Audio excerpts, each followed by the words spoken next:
Hey guys, brand new podcast. I am still in my bubble. I'm still in the place that I can't really talk about, but I will be able to talk about it by next Wednesday and tell you everything you need to know. About to go to the gym. I'm having a diet Mountain Dew. I feel really good. I got my first good night's sleep last night. Shout out to Whoop. You'll hear a read for them later, but I got my first good night's sleep last night.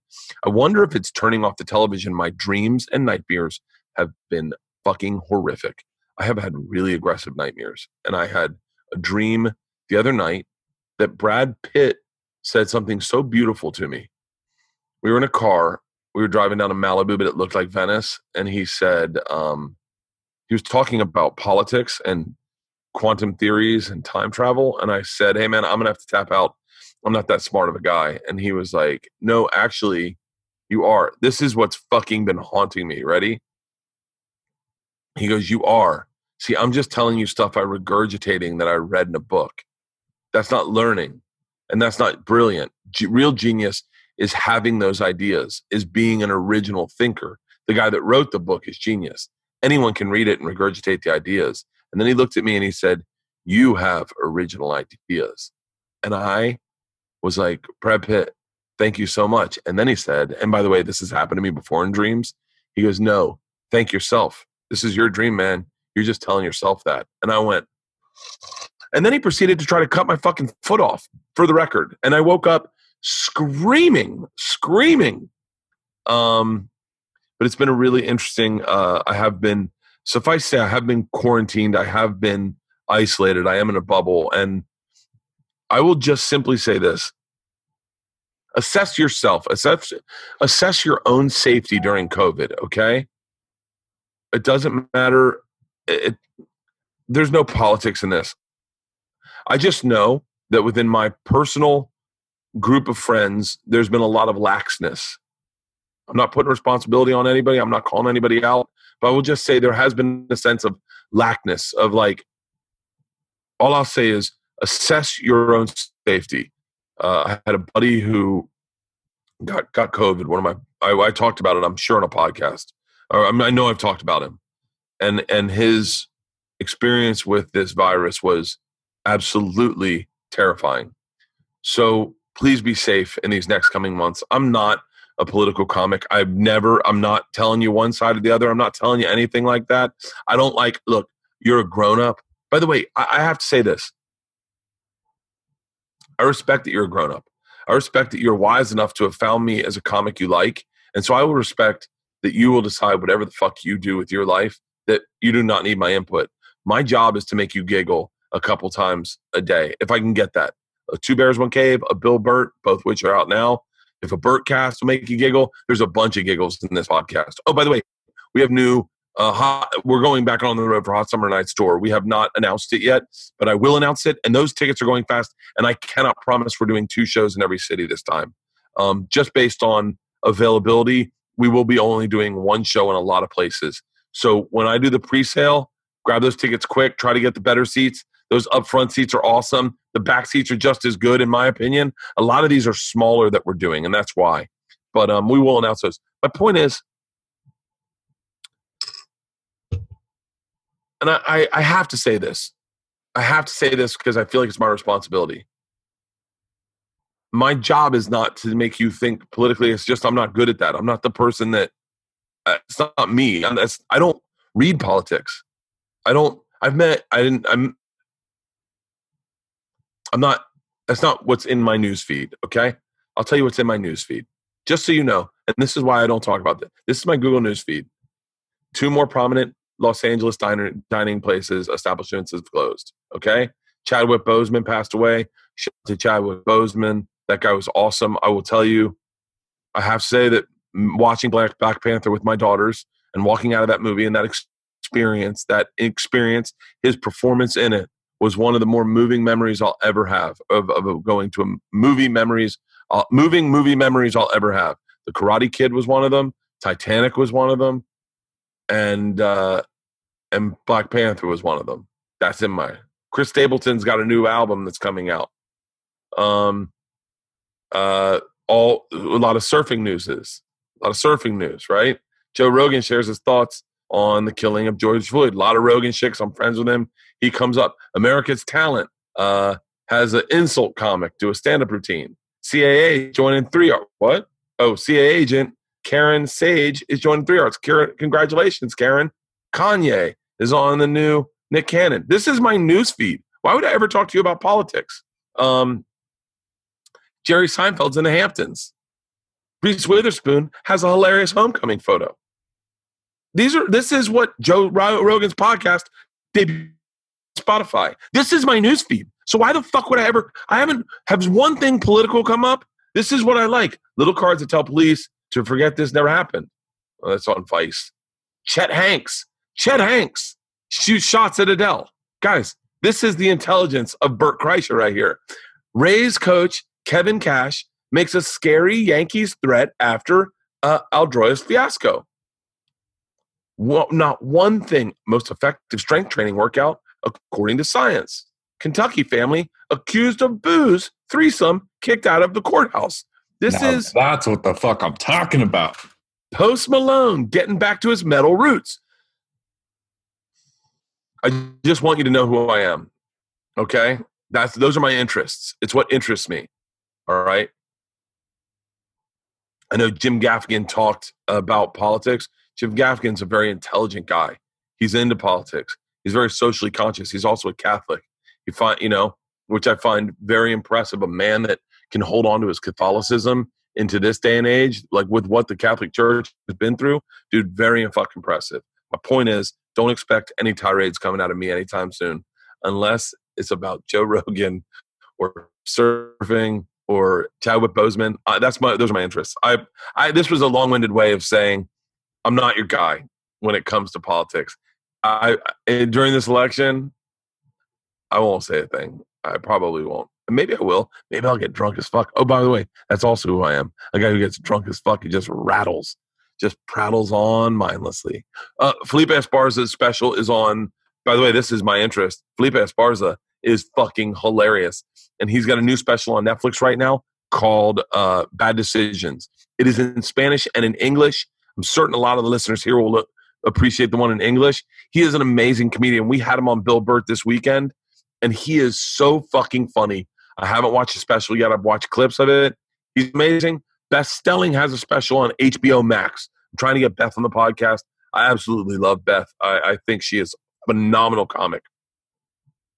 One of the best comics in the business, without a doubt. Really fucking, just great comic and an amazing person. I absolutely adore her.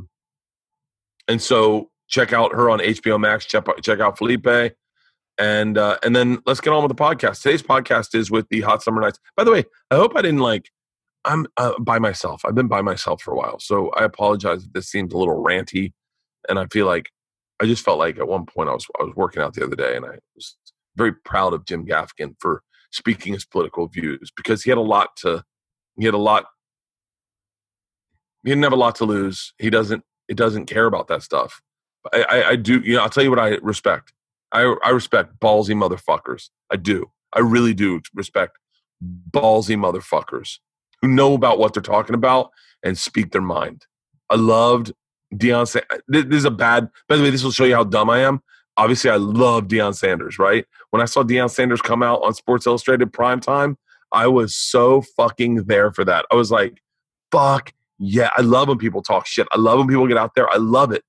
So I got to give a shout out to Jim Gaffigan for speaking his mind.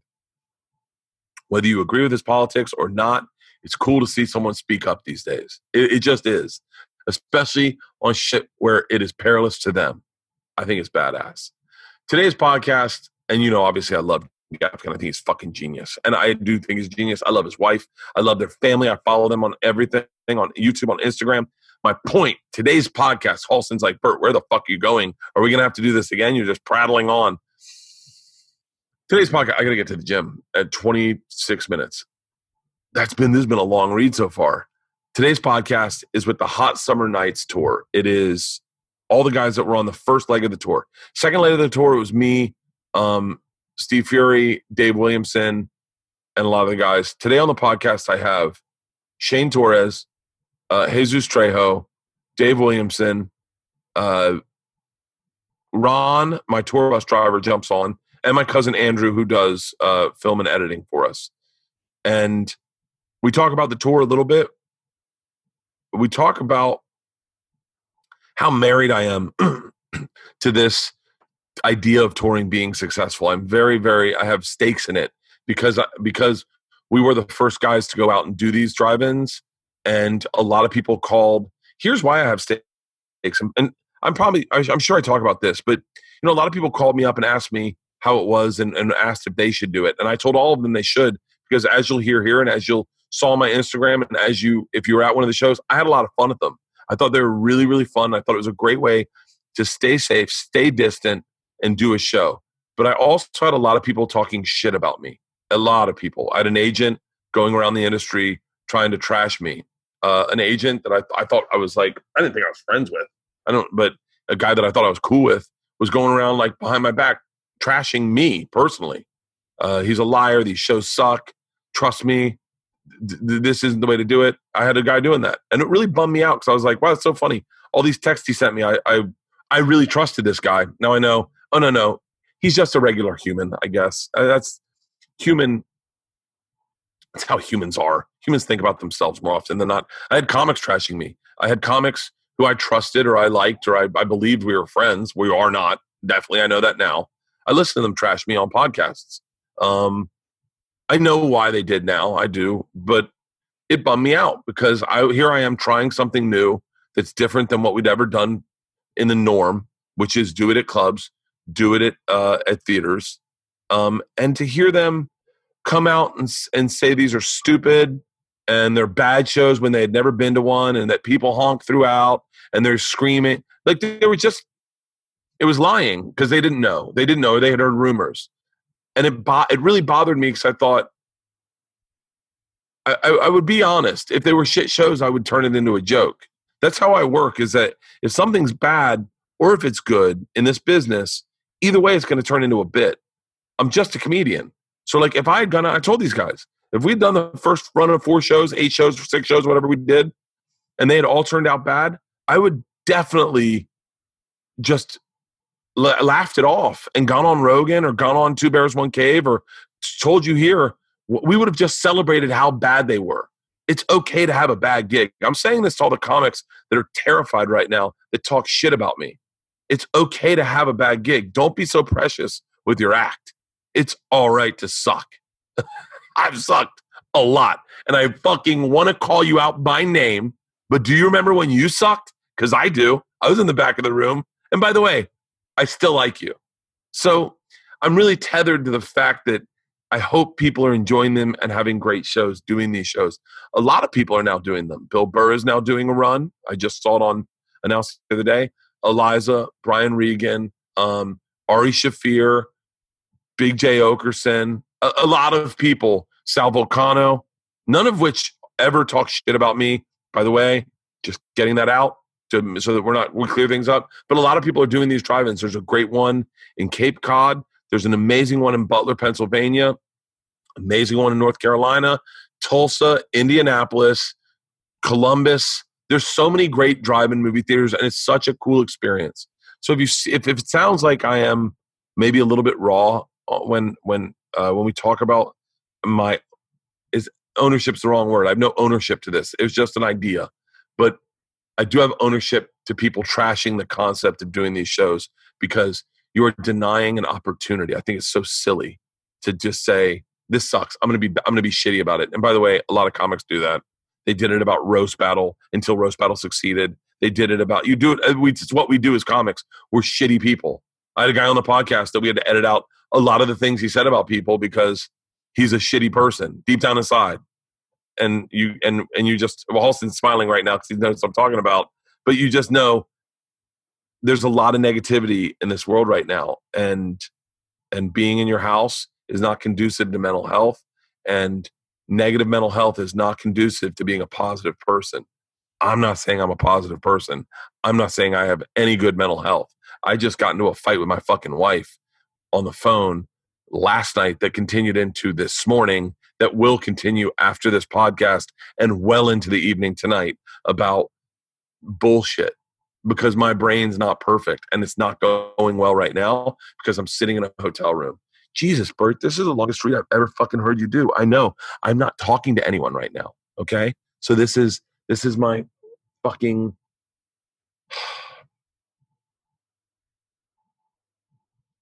So it's me and the guys talking about the tour. Okay. It was a fun tour. If it wasn't, and if the shows were bad, I wouldn't have done a second run. I wouldn't have lined up a third run. I just wouldn't. It's not a big moneymaker, folks. It's a lot of fun. It really is a genuine amount of fun. The days off are fun. The shows are fun. Writing new materials fun. All of it's fun. I love my job. I'm very blessed to do it. I will, to all those fucking shitty comics, I will keep trying to do things differently. Not because I'm trying to prove anything. That's the way my brain works. I'm sorry. I'm really sorry. And by the way, I will also be inspired by badass motherfuckers who do things differently. Dave Chappelle. I mean, look, I've always said that Doug Benson was the guy that gave me the idea to do the Calling Sick to Work show. Don't think for a second that I don't look at the way this business works and get inspired from people. I will always be inspired by people. That is the coolest thing about this business. I have a goddamn podcast right now. If you think for a second that I'd have this if it wasn't for Joe Rogan, you're out of your fucking mind. This is a straight copy of his business model. A guy who needed to, and I was there when they were shitting on him. I was there when all you cunts were like, oh, so what, you got a podcast? And by the way, I'm there when you guys sit in my man cave and go, how do I start a podcast? So fucking suck my dick. Get on board or fucking sit in your fucking room and talk shit behind everyone's back. I'm fucking... Get inspired. How you like that? Get inspired. If you're a comic, get fucking inspired. Fucking look at the badass motherfuckers doing something cool and fucking get inspired by them. Fucking get inspired. It's not just sitcoms, motherfuckers. This is a fucking rant right now, Halston. Cut me off and tell me to fucking say their names. Say their names. How about this? This little bullshit rant I just went on about how I got feelings about certain things and how I got feelings about people talking shit about me and how I got feelings. Understand that that is my example of that mental health thing I was talking about. It's a tough time. It's a tough time for all of us right now. It's confusing and a lot of us don't see an end to it, and that's why we're fighting with our wives, and that's why we're talking shit behind each other's backs. And when things go back to normal and we're all sitting backstage at a comedy club and we're together and we're passing around a joint and all doing a shot together, we'll all be fine, okay? I love comedians. I love comedians. And that's why I love this podcast. And that's why I love doing this tour. And when we're starting up October 6th, and we're back out on the road, I'm going to have a blast for the first 2 weeks. And then the last week, I'm going to go, God damn it, man. Did anyone get COVID? Fuck. If I get COVID, we're getting dragged. Everyone's going to be like, that's what you get. God damn it. We're safe. We talk about that on the podcast. Ron comes on and announces his podcast. Yeah. It's a hilarious little, that's right. Ron's starting a podcast. Everybody. So I love you with all my heart. I really sincerely do. I appreciate you listening to the podcast. I apologize for this long read. Stay safe. Take care of your family. If you're having any doubts, just stay at home. Just stay at home and love your kids. Trust me, from a guy who wishes he could be with his kids right now and be with his wife and see the brand new puppy. Man, take a time. Do it for me. Take a second. I hope you enjoy this podcast. It's all about our Hot Summer Nights tour, but it's mostly us breaking each other's balls and having a good time. I will see you all on the road in October. Stay safe. I love you. Ladies and gentlemen, today's podcast. Ron Marchand, I think I said Ron's name last. Ron, our bus driver. Shane Torres. Jesus Trejo. Dave Williamson. Andrew Hobson. The Hot Summer Nights tour, a.k.a. the Prison Fuck Boys. Enjoy it. He's the man, the myth, the legend.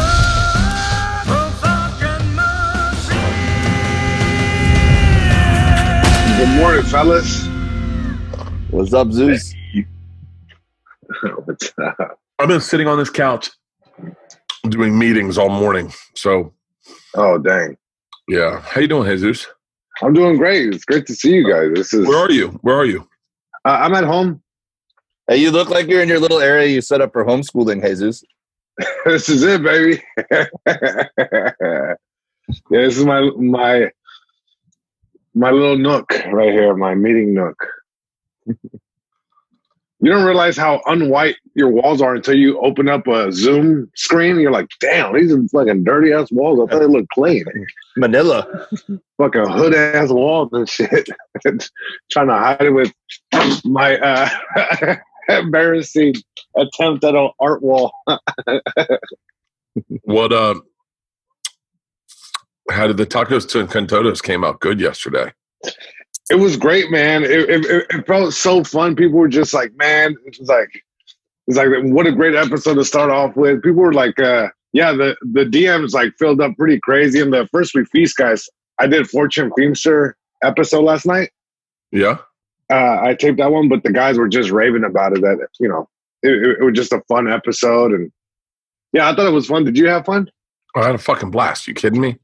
That was so cool, man. Oh, look who just showed up with Vaseline all over his screen. What? Where are you? Are you in the sauna? What's going on? Yeah. What the? We're just starting like this? There's a plump, sweaty boy. Coming at you live and I'm sorry, I'm not coming to you live from a lids like Dave. Jesus Christ. It's like he's hanging out at a foot action. I just frosted my screen like a plump, sweaty boy. I'm 3 hours ahead of you, and how do you already look drunk? Jesus Christ. Yeah. Hey, clean your screen off. Is there your camera? You got an LG potato recorded. You doing it on the computer? Yeah. Is that better? A little better, yeah. Yeah. Where are you? Are you in Brooklyn? Yeah. So that's what Brooklyn looks like, huh? It looks like you're in a hotel. Did Leanne finally kick you out?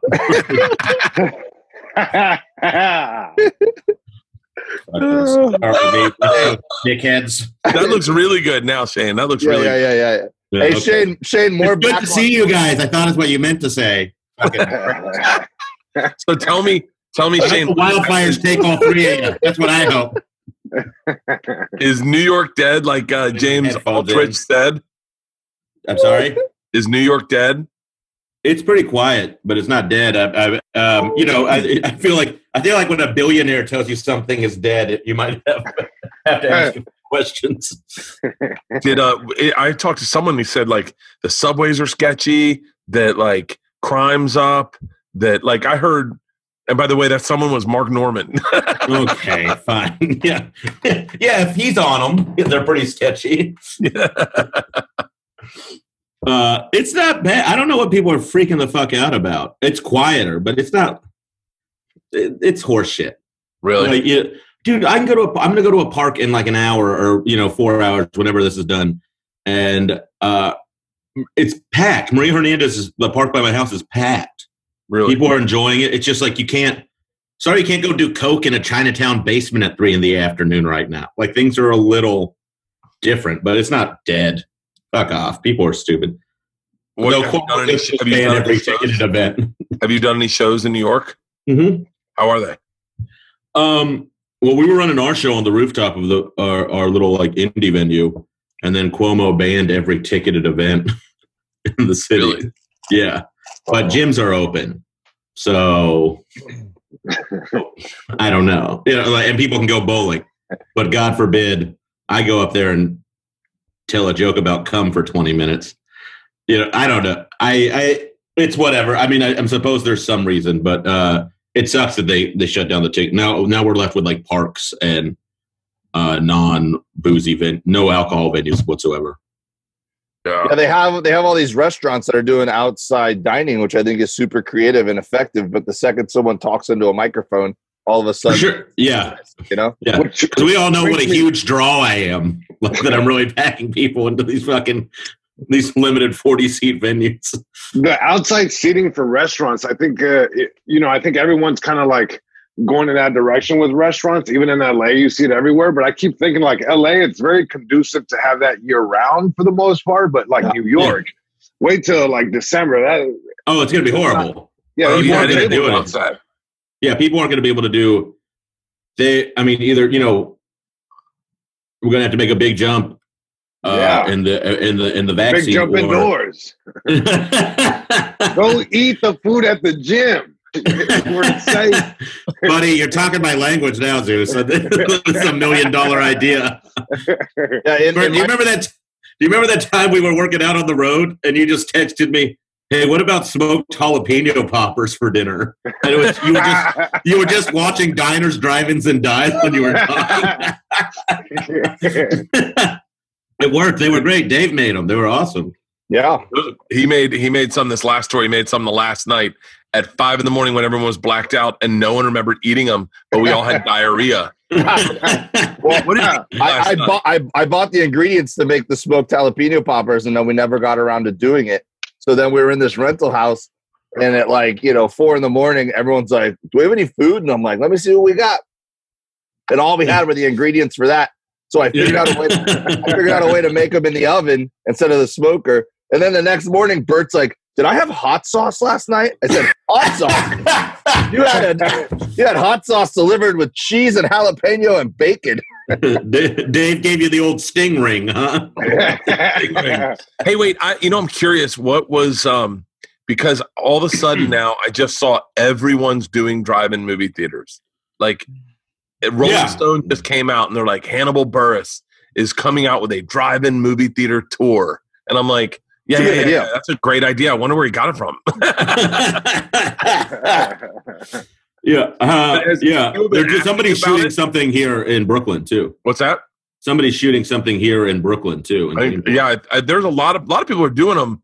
But have people been asking you, like, when you go to clubs, are people like, "Hey, what are those drive-ins like?" A little bit, yeah. Yeah, people ask, but I never see anybody that can go do a drive-in. It's like 10 people. So they ask, but it's like, who can actually pull it off? Like make that happen is a different thing. If you need somebody to not fill seats, I can do a drive-in theater. Like socially distant drive-in movie. Yeah. So trust me, the shows are safer than they'll ever be at any other. Jesus, you did the one in Irvine. Yeah, I did the Irvine Improv. They did a drive-in situation at the rooftop of the parking structure, and that was interesting. It was different than what we had done, right? So it's like your setup was stage, cameras, and then like the little fence to keep people away, and then the first row, the Irvine had like a little stage, right? And the cars were like up against the stage. They were like right there. Everyone's in their cars. No one's out of their cars? No, everyone's in their cars. So that was challenging. But I did drive it in Queens, the same thing. And but the screen was it looked like one of those bouncy houses, like a massive bouncy house pool, if that makes sense. And it was a big white square, and that's where they projected it on there. It was different. It was different even from like the stuff that I'd done, on the road with you guys. But even I did the Magic Castle. I did the parking lot at the Magic Castle. Yeah, Bert did that. He said he loved it. It was really cool. But I would say that was the smallest, most intimate drive-in style because there was no screen. There was nothing. There was no FM transmission. Everyone is in their cars. So like this is level for the cars and the stage was here and it was like above. So everyone got a clear view of it and it was projected out like with speakers as opposed to in their FM. And you know what's crazy? Like there's this plastic thing like with hands that like if you move it, it claps. It's basically like you're doing that. So people had these clappers, so they stick them out of their cars and they go, oh. Yeah. So you got live feedback in real time. It wasn't really a laugh. You could hear people kind of laughing, kind of like what the tour was. But like when they did the whole like thing with the plastic, like it was cool. It was different. At first I was like, man, that's annoying. I don't know how I'm going to get through that. It's better than honking horns, man. The honking horns thing during the set makes no sense to me. I've seen some of these set it up that way. The honking horns at the end of the set when you get the ovation is that's awesome. rad. Yeah, it's such a cool feeling. But during your set, I mean, that just feels like it goes. Were they heckling you guys instinct. on that second run, like people honking? No. I feel like people were very respectful of your shows. Well, I think this is going to sound absolutely horrible, but I think there are comics that laughter isn't their biggest thing in their set, and so like laughter. Fallon. Like I did hear. I'm in trouble now. I'm right here saying, hey guys, if you like a joke, honk. And I've heard of some opener. Someone told me about this opener who did it, and I was like, that's odd. Like, if you like a joke, honk. They laugh, and like I don't. There was never a point where I couldn't hear someone laugh ever, other than Indianapolis Late Show. But I remember that. Was that the guy was that the one where the guy was in the backyard like telling us to go fuck ourselves? No, that was Fort Collins. Yeah, he was furious. Go fuck yourself. No, wait. In that guy's defense, that was a unique situation because it was a Wednesday night. We did 2 shows. The second show started like after midnight. And you know that guy probably loves living there because he can look over his fence and see movies for free and tune into the thing. And all of a sudden, there's never been a stand-up there. And he's like, oh, a movie tonight. Awesome. And it's Bert's naked body up on the screen. Shirtless with a zipper down. That was the show that Bert's pants kept falling off, remember? Yeah. Me and Hayes were on the side dying laughing like, does Bert realize that his pants are around his knees, right? And this guy's like, what the fuck is this? And he just kept yelling, go to hell! Fuck you! Shut up! If only he knew he was making the show better. Yeah. It was so fucking funny.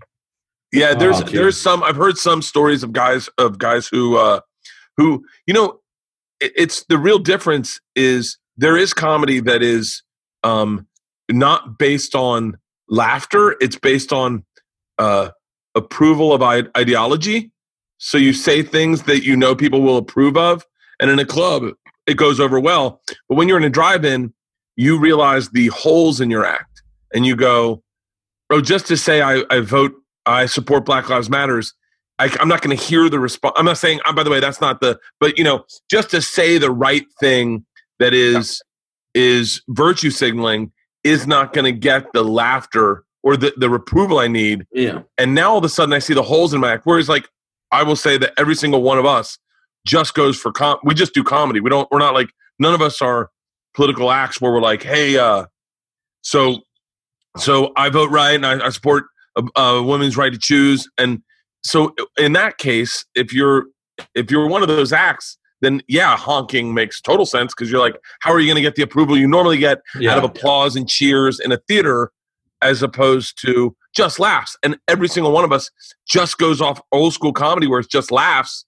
And I think I think there's a flaw in that some of us, like myself included, myself more than you guys, I was saying things this last run, like that where you go, sometimes the most aggressive thing you can say is the funniest thing. And when you're in that scenario where laughter is your currency, you're saying some aggressive things to get some big pops. Yeah. And you're going, okay, I get maybe that's my weakness. But yeah, no one ever fucking... Especially out in the drive-ins, I think. Like, because it's like the laughs, you want to say they evaporate, but they don't stick around the same. So you kind of feel like you have to go a little harder on them. You go a little harder. And I think it's all of us adapted our acts by the end where it was like, all right, I understand thunder works. Tightness works. Economy of word works. Get to the punchline works. Yeah. Do you remember that one show we did where I was like, I got to 35 minutes and I was done. And I was like, because I trimmed the fat. And I was like, holy shit. I got 35. I thought I had an hour. I was doing an hour 45 in Salt Lake City in a club. Because you were doing that. You were doing that. I'm a feature, but I can headline kind of. Yeah. It was scary in the beginning, I think. For sure. It was like trying to adjust. It was new for everybody. It was new for the production, the people, the comics. Like it was new for everybody. And that first show, me being on stage and the sound wasn't working. I'm like, can you guys hear me now? People are like, we can't hear you. Jesus. Now? Oh, God. Fucked repeatedly. You got butt fucked. Every time I didn't mind something it. went wrong, it happened only for you. Every time. I remember first show, I'm like eating a bag of dicks, right? And I go, this is only my worst nightmare, guys. That's when the audio kicked in perfect. I hear the huge roar, people laughing. And I get some DMs later, right? And they're like, hey, don't think you were bombing. Which, by the way, if they have to tell you weren't bombing, you were bombing. They're like, we just couldn't. It was hard to hear you because we could hear you talk about mustard or some shit, but we saw a Vin Diesel trailer playing above you, so we don't know what the fuck was going on. Vin Diesel was on. So for those of you listening, we were in North. By the way, I will rate these drive-ins. I called Nick News 4. I was like, I almost want to write a Bible for how to do drive-in movie theaters, because by this time I'm like, I got it figured out. North Carolina was one of the prettiest venues we did this entire tour. Gorgeous. Beautiful. It's gorgeous, but they were playing a movie, which they don't do now. They were playing a movie before Jesus got on stage, Too Fast and Too Furious or whatever. So Jesus walks on stage, and they cut to Vin Diesel, and everyone's like, "Oh my God, this guy looks exactly wrong bald like guy." Looks exactly like Vin Diesel."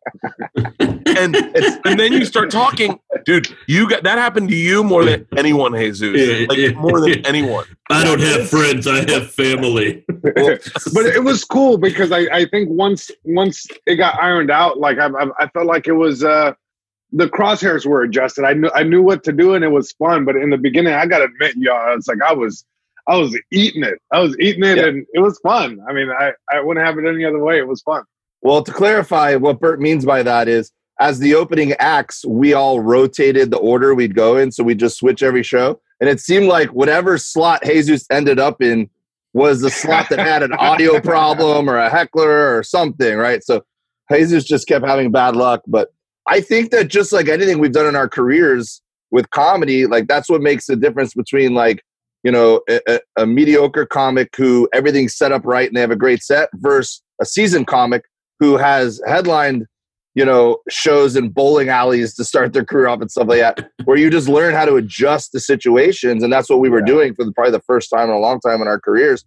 And for me, the big adjustment was when you were standing next to the stage and one of you guys was on stage, or even when I was on stage, and you weren't sure what kind of laughs you were getting, right? You heard laughs, but you weren't sure if you were doing good or not. But then what I started doing was walking out into the crowd, and you guys would be on stage, and I'd hear how much people were actually laughing. So then you get a real gauge of, okay, this is how much people are laughing. This is how much of it makes it up to the stage. So then you have a little bit more confidence moving forward of like, all right, I'm hearing laughs. That means everyone's laughing.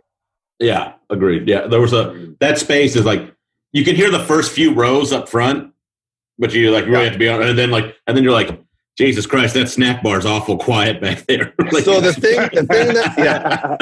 thing that made North Carolina so awesome, and then one of the venues we did on this most recent run in just outside Pittsburgh, was that the cars were kind of theaters. It was like theater seating. Because it was like on the side of a mountain. Yeah, they had kind of like leveled them a little bit. So that the laughs from the back row get to you more. Yeah, at those two venues. There's a little more depth to it. Yeah. So that first show we did in North Carolina, it was like that. We got all the laughs, and we were like, "Oh, this is awesome!" And then we went to Indianapolis, and we were like, "Oh, it's kind of flat." Indianapolis first show was great. Second show was the first time we did a second show, and it started at like 1 a.m. Yeah, and we were like, and I think all of us were like, "That seems like a late time to start a show." Yeah, because we didn't think like, "Oh yeah, you have to wait till it's dark for the show to start." There's nothing anyone can do about the sun. So so you just be like, well, it's 10 o'clock. I guess we'll get rolling. All these rednecks have been drinking for 3 hours. We forgot it was the solstice. Yeah. Longest day of the year, longest show of your life. Well, Jesus, you're up. I found out that there's people with bad timing belts in every city because they would be in the front. It stinks too because you put Jesus' skin tone up on the screen and it does look like sunset. So it just blends in the background. It's because he's a bronze god. The best was, and then the other ones that happened to Jesus were when he did go 30, be like, all right, you guys ready for your headliner? And all of a sudden on the side, like, no, Jesus, we're just gonna roll the copy. And he'd look, go, huh? What? Oh, never mind. It happened like twice. Yeah. That's right. You had your hype video. When it was going great, it's like, well, bringing up your headline. And they're like, no. Now you guys are yelling at me. Don't say that. Come off stage. Okay, dang it. I'll tell you, I missed you guys on this tour. It was a good tour. It was very different. I think it was it was definitely doing it with two features is a lot more feasible than three, only because you're in control of a lot more. But I missed you guys in because Philly was fucking insanity. It was like 4,000 people. It was Jesus insane. It was in the parking lot of the Vet, literally the furthest. Oh God! It was the furthest car was like a quarter of a mile away. That sounds like a recipe for disaster. You know what? Awesome. You know what? Let me tell you something. It is a recipe for disaster. But for whatever the reason, the gods smiled on us that night, and we all had the best shows of our life. And because all I thought was, this is where Bill Burr had his meltdown. Yeah. This is Philly. This is where they threw fucking snowballs at Santa Claus. This is fucking Philly. But they booed Michael Irvin when he broke his neck there. They booed him when they pulled him off the fucking field. I had the Jesus spot on that show. I went first, and I even the Jesus spot. Let's give it that name. Yes, let's give it that name. I know what I did on that spot. Let's leave it that. But I forgot a joke. Like, I haven't forgot a joke in years, right? I just straight up started a bit and then went like, oh, damn, I messed a word up or something. And I can't remember what goes next. And the crowd in Philly actually was super supportive. They were just like, you're doing great. They were cheering. And then I just looked at them and said, I forgot a joke. And they laughed and cheered. And I just moved on to the next joke. But I was like, man, I could have got crushed. Yeah, it was. I missed you guys as soon as did you do one or two there? We did one there. Well, we did one there. We did one in Jersey. You guys missed an eventful tour. I will say that.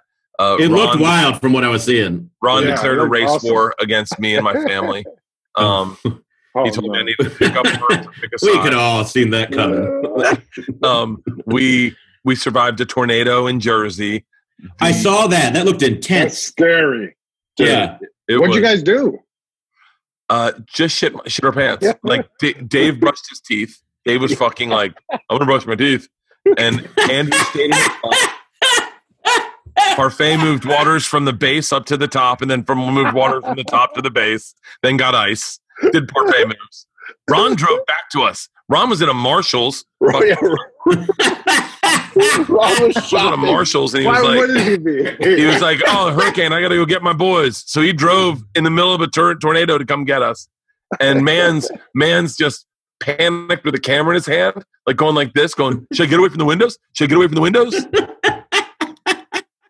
Ron was in a Marshalls. He was. It was like in a Ross Dress for Less or whatever. Looking for discount Dockers while the fucking world is flooding. The first thing he did was pull out a pair of sweatpants, and he goes, "Guess how much I paid for these?" I go, "Ron, there was just a tornado." And he goes, $25. It was the worst place for it to happen to us too, because so we're all asleep in our bunk, right? Like the bus pulled in, we're at the venue, we're all still asleep. All of our phones start going crazy with the tornado warning, so we all wake up. And I thought it was like an Amber Alert. I was going to ignore it. But then I'm like, let me check it. And I check it, and I see tornado warning. I'm like, oh, shit. But everyone gets up and goes out. And it seemed fine at first. Like, we're like, I don't think there's anything to worry about. Then 2 minutes later, all of a sudden, this weather went just on top. Did the sky go green on you guys? Dude, we walked outside, and it was like lightning, like the kind of tornado lightning. And we all got back in. And then within a matter, probably within 2 minutes, rain was sideways, stop signs were shaking, cars were moving. It was like fucking insane. But any other venue, go into the bathroom and at least have like a structure if some real shit went down, right? But at that venue, we were just in the middle of a parking lot with nothing around us whatsoever. So, and the stage and the screens that they set up were right next to the bus. So even if the bus was okay during a tornado, we were worried about a tornado or wind throwing the screen into the bus. And we couldn't even get into the rental car and go to the hotel because Ron was at Ross Dress for Less looking for, discount sneakers.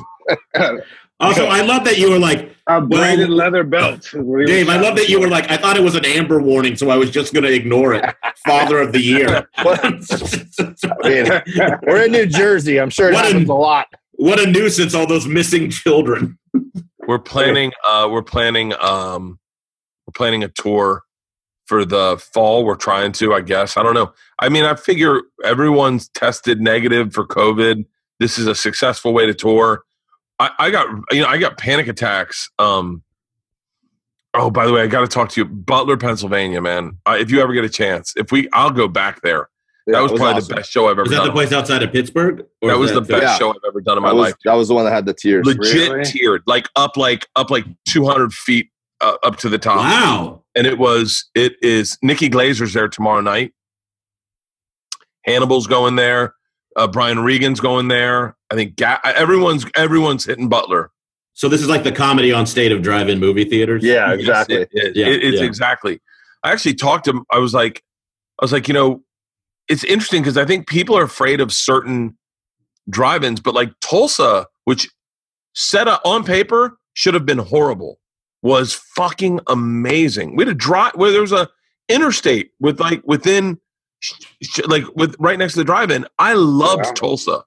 Tulsa was one of my favorite shows. They were really rad. I remember thinking like they were more responsible than I thought they were going to be as far as socially distancing goes. I remember they were really good. That's one of the things. Go ahead. Sorry. What are you going to say, Jesus? Oh no, I was going to say, Shane, is that the one where you yelled something Texas? Yeah. Oh yeah. I told him I was from around there, yelled at 3 hours away in the great state of Texas, and they all got real shitty. Yeah, it was fun. Yeah, but what were you saying, Bert? Sorry, I forget. But Tulsa they were awesome. Yeah, I feel like anything that's a traditional drive-in is great, and as soon as they let them out of their cars, everyone stays socially distant. No one's like getting in each other's grills. No, yeah. Like everybody's fine. Yeah, people just go to the bathroom and wait longer is the only issue. Like, yeah, that's it. But yeah, it's interesting to see how each place does it a little different too. Like, so the one we just did in Cape Cod, they actually roped off each little parking spot, so people had their little section that they had to stay in. That's killer. Yeah, but at least it gave them some boundaries. Cape Cod, they set that place up for live performances. They set it up. So it was a rundown. I think it was a dead drive-in. Then they got it and set it up just for this. So it's roped off, like it looks like a LL Bean, little roped off areas, and it's in sand because it's right on the water. Cape Cod was fucking awesome. They had they had tons of porta potties, right? Which I think that's fucking cool. Yeah, a real benefit, to the audience, obviously. And inside the porta potties, they put Christmas lights that were on a sensor. So if you open up the porta potty to go in, it lit up. So it didn't feel like you're just in a cheap, shitty porta potty. It felt kind of like hip, like you're putting an angel on a tree. Yeah. There's, by the way, I have to say this only if they're listening. Hotbox does it right. That company in Cape Cod does it right. Live Nation in Philly did a fucking amazing show. The people that we worked with at Butler, I'm sure I'm forgetting people. We didn't really have a bad show at all on this tour. And on the first tour is the whole reason we did the second tour. I remember everyone's like, they must have sucked. And I was like, well, I'm doing fucking 18 more shows. Are you kidding me? And we're lining up. We have so many fucking offers for the fall that they're like, there's no way unless you want to go. It's going to be into November, which it's going to be cold. But like, I want to get I love these people that are thinking outside the box. Here's what I love is like, I don't know Michael Che, right? But I fucking love that guy because the way his brain works is the same way my brain works, where you go, hey, I do one thing. I understand that that right now the world's fucked up. I do one thing and I got to figure out a way to do it because I'm going to do it. And I'm not going to just sit here and not do it. And I will try everything. And if I don't like something, I won't do it twice. But he was like the first dude, I think, in all of stand-up to set up an outdoor show, right? I think he was. I mean, there might have been some other people, but I think he was the first one with some notoriety and like a presence that people were like paying attention. I mean, I'm sure other places were trying stuff or whatever, but like I did that show Monday. How was it? It wasn't awesome. It was great. Yeah. It's a long culture lab in Long Island City. They socially distance, and I mean, I don't think he wasn't there, but it was the same venue. Is what I mean to say. But it's like as soon as you dictate the rules to an audience and say, "Here's the deal," and by the way, there are some, and then I think this comes down to like some people go up and they panic and they think this isn't like a club. I've never done an outdoor venue. I've never done an amphitheater. I've never done a college in the afternoon. I've never done. Oh my God, what am I going to do? And they panic and they start making rules on the fly. Like, I could just honk if you can hear me. Honk, honk, honk. Let me see your flash. Okay. All right. That's the new normal. No, that you just go up and you do stand up the way you normally do it and wait for your good joke to show up and get the laugh. And then you figure out a workaround. That dude was standing. I saw him standing in the back of a pickup truck doing stand up. And I've never really seen him do stand up, you know, but I know his stand up from what I've heard is a lot like Patrice, where it's not like set up punch per se. It's more like storytelling, more kind of like thought, like more like Burr and Patrice than it is like Todd Barry, you know, right? Yeah, I mean, I would say, you know, if I've seen a special, I've seen Mike work. I think he presents an idea. Yeah, you know, sometimes, and then but I've seen him do a ton of stuff where he'll talk to audience, I do see him present an idea and be like this, or he'll tell a story. You know, like he'll be like, I was thinking about this, and kind of like that'll ruminate in front of the audience for a little bit, and then by the way, like I got take that his direction. Do you remember that Fox News joke I was working on? No. I figured it out last night. Okay, sorry. I thought I told you about Fox News is like when you're at the beach and you see a chick with long blonde hair and you're like, that's what I'm talking about. And turn around and it's a boy and you're like, oh fuck, never mind. I figured out, and everyone's like, nah, I've never done that. And I was like, oh, I guess you didn't grow up in Florida where a lot of dudes have long hair. But I wrote a bunch of material last night in bed. Have you guys been we'll pivot from the tour so everyone's like not like Jesus Christ, glory days. I will say oh shit. Oh no. Coming at you live and direct from Marshall's. What a great time to pivot. Speaking of pivots, here, what's up? Dress for less? Yeah. Ron, can you hear us? He's still connected. I can't now. What's going on? Hey, all right. We were just telling the guys about how you were at a Ross Dress for Less while we were in a tornado. Oh, yeah. That was I got a scary text from Parfait. He was a little terrified. He thought the bus was going to flip over and you guys were freaking out. Hey, Ron, not to make this, you need some light hitting your face. You just look like a shadow right now. Oh, it's that. You trying to be funny, huh? I'm not noticing your eyes. You look like you're doing a QAnon broadcast. You look like you're ratting on the mob. It's true. There you go. This coming from a man who's sending me secret messages to come break him out. Dude, I just got off a phone call where they were like, "Hey, just so you know, don't tell anyone you're in quarantine. Don't tell anyone what's going on." I was like, "Whoops, a little late, guys." Who told you that? The network. Yeah. Oh. Yeah. For a guy whose catchphrase is secret time, you sure are terrible at keeping secrets. Yeah. Dude, I will tell you right now, being in quarantine, I will never go to rehab. This is not meant for me. I'm like fucking. Do you think quarantine means drying out? By the way, I'm down 10 pounds. Oh, congrats. That's awesome. Yeah, no booze. I think Leanne tricked him into taking this gig knowing that this is what it was going to be. And maybe this would help him out later on in life. You should have heard the pep talk she gave me on our way. We were 8 miles away from the hotel. You should have heard the juxtaposition of Leanne and Ron's pep talks. Ron's pep talks are like, dude, you're just going in to do a bid. You're going to prison. This is nothing big. It's prison for 5 days. You know what he said? When you get in there, punch the biggest guy in the face that you see. The second you get there, you punch the biggest guy in the face. If they want to take your manhood, don't let him. We were no booty bandits. We were at Dick's, and he goes, and I'm looking for like kettlebells or a workout mat. Oh, look, Andrew just showed up. By the way, I got beef with both these motherfuckers. So we're in Dick's, and Ron goes, I swear to God, Ron goes, hands me a tennis ball. He goes, how about a tennis ball? I go, what for? And he goes, throw it off the wall. Throw it off the wall. I go, come on. I was trying to give him shit to do to keep his mind occupied. Fuck.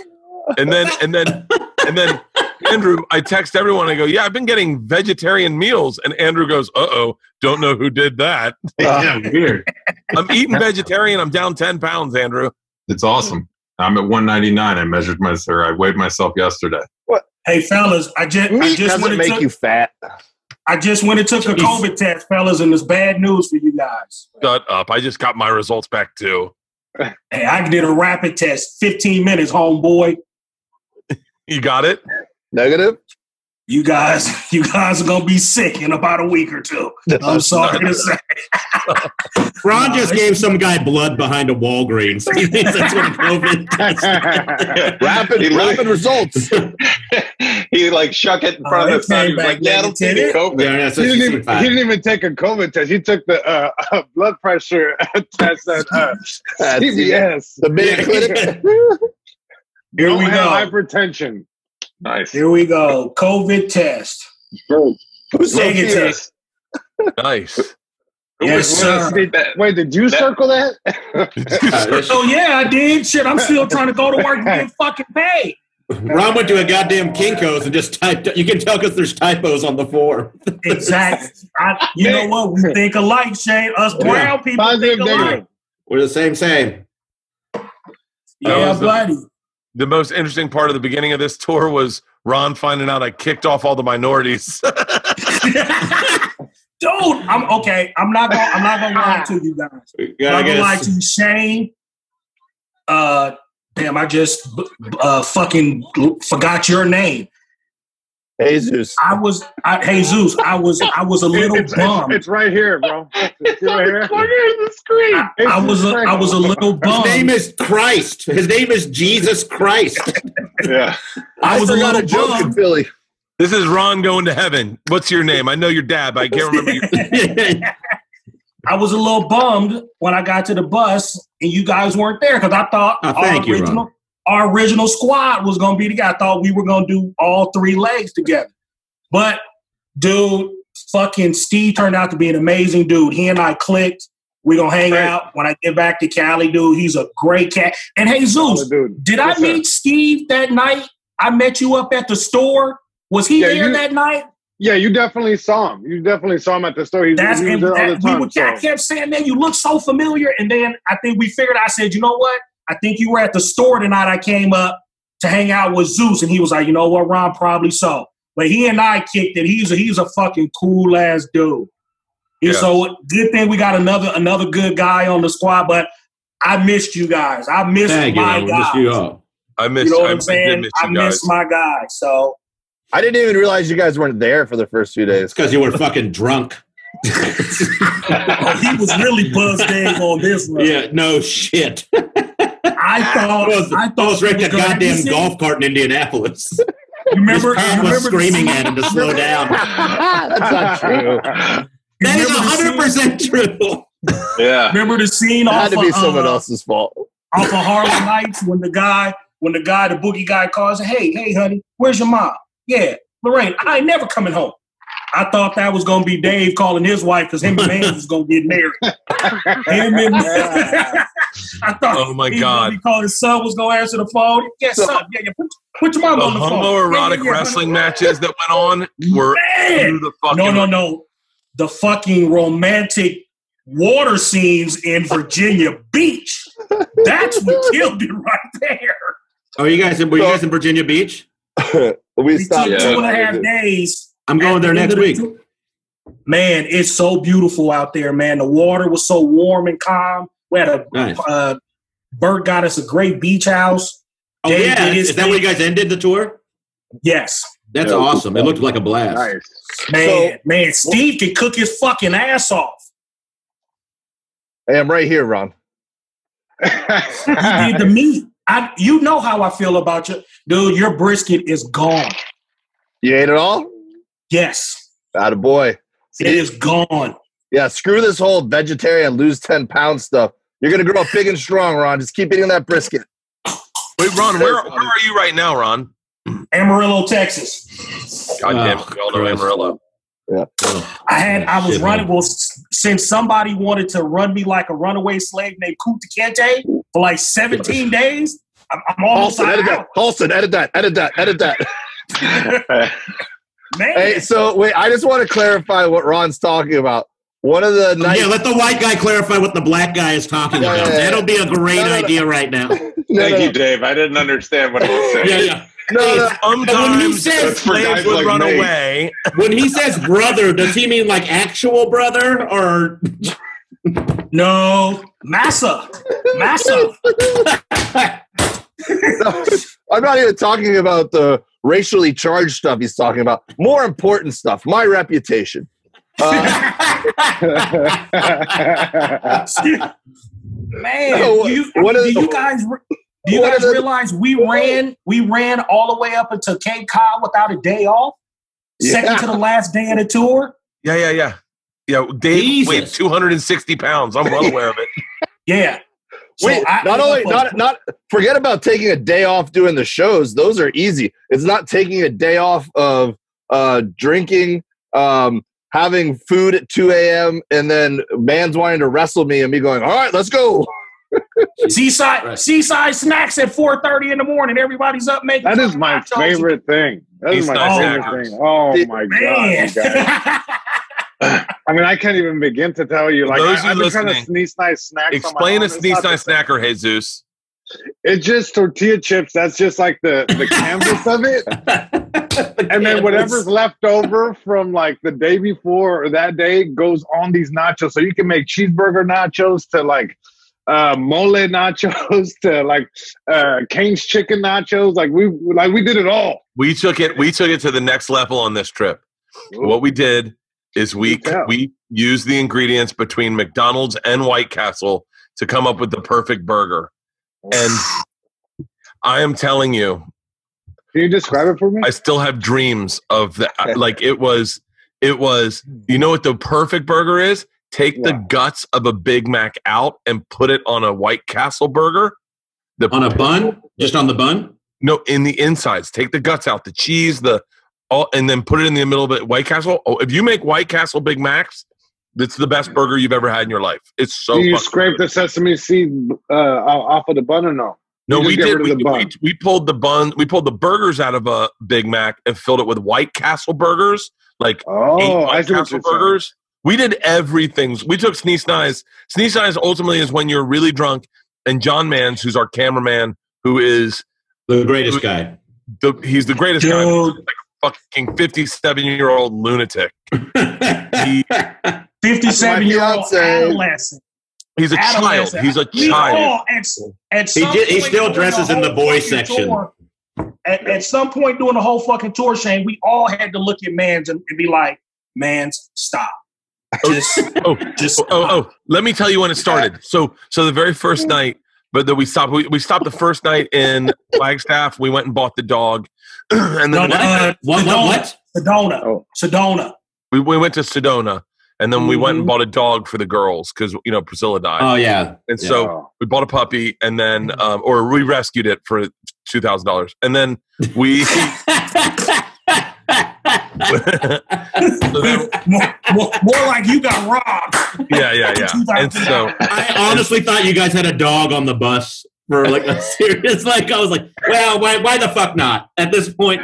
Bert, there's a Ferris wheel on the next leg of the tour. Everything's going crazy. So the next day we go to Amarillo and we go to this lake Butler, or Lake Franklin or something. Lake Meredith. Yeah, those sound right. Meredith. Lake Meredith. We take a boat out. We bring beers. We just basically go to this little lagoon. Dave shits in the lagoon, and everyone's like, "Oh my god, I can't swim in this lagoon." And we're like, "It's not that bad, guys." And the shit floats up to the boat, and we're like, "All right, everybody out." You pulled a Caddyshack? It was a baby Ruth. Not once. He did that shit twice because he did the Rio in Virginia Beach. He did that in Rio. And he did it in the Rio Grande, too. And Virginia Beach. He shit in the water 3 times. By the way, you may want to flag that because I think it's Lubbock's drinking water. Anyway. Oh. No, the kicker was it the second or third day Mans broke the latch on the refrigerator, and I thought Dave was going to murder him that night because Dave's like, Mans, just go to sleep. Just go to sleep. Oh, well, no, I'm going to take the steak up and run up. Mans, he can't eat steak and dry. He just go to bed, man. Just go to bed. He snatched the fucking refrigerator door open and broke the latch, and I thought Dave was going to snap.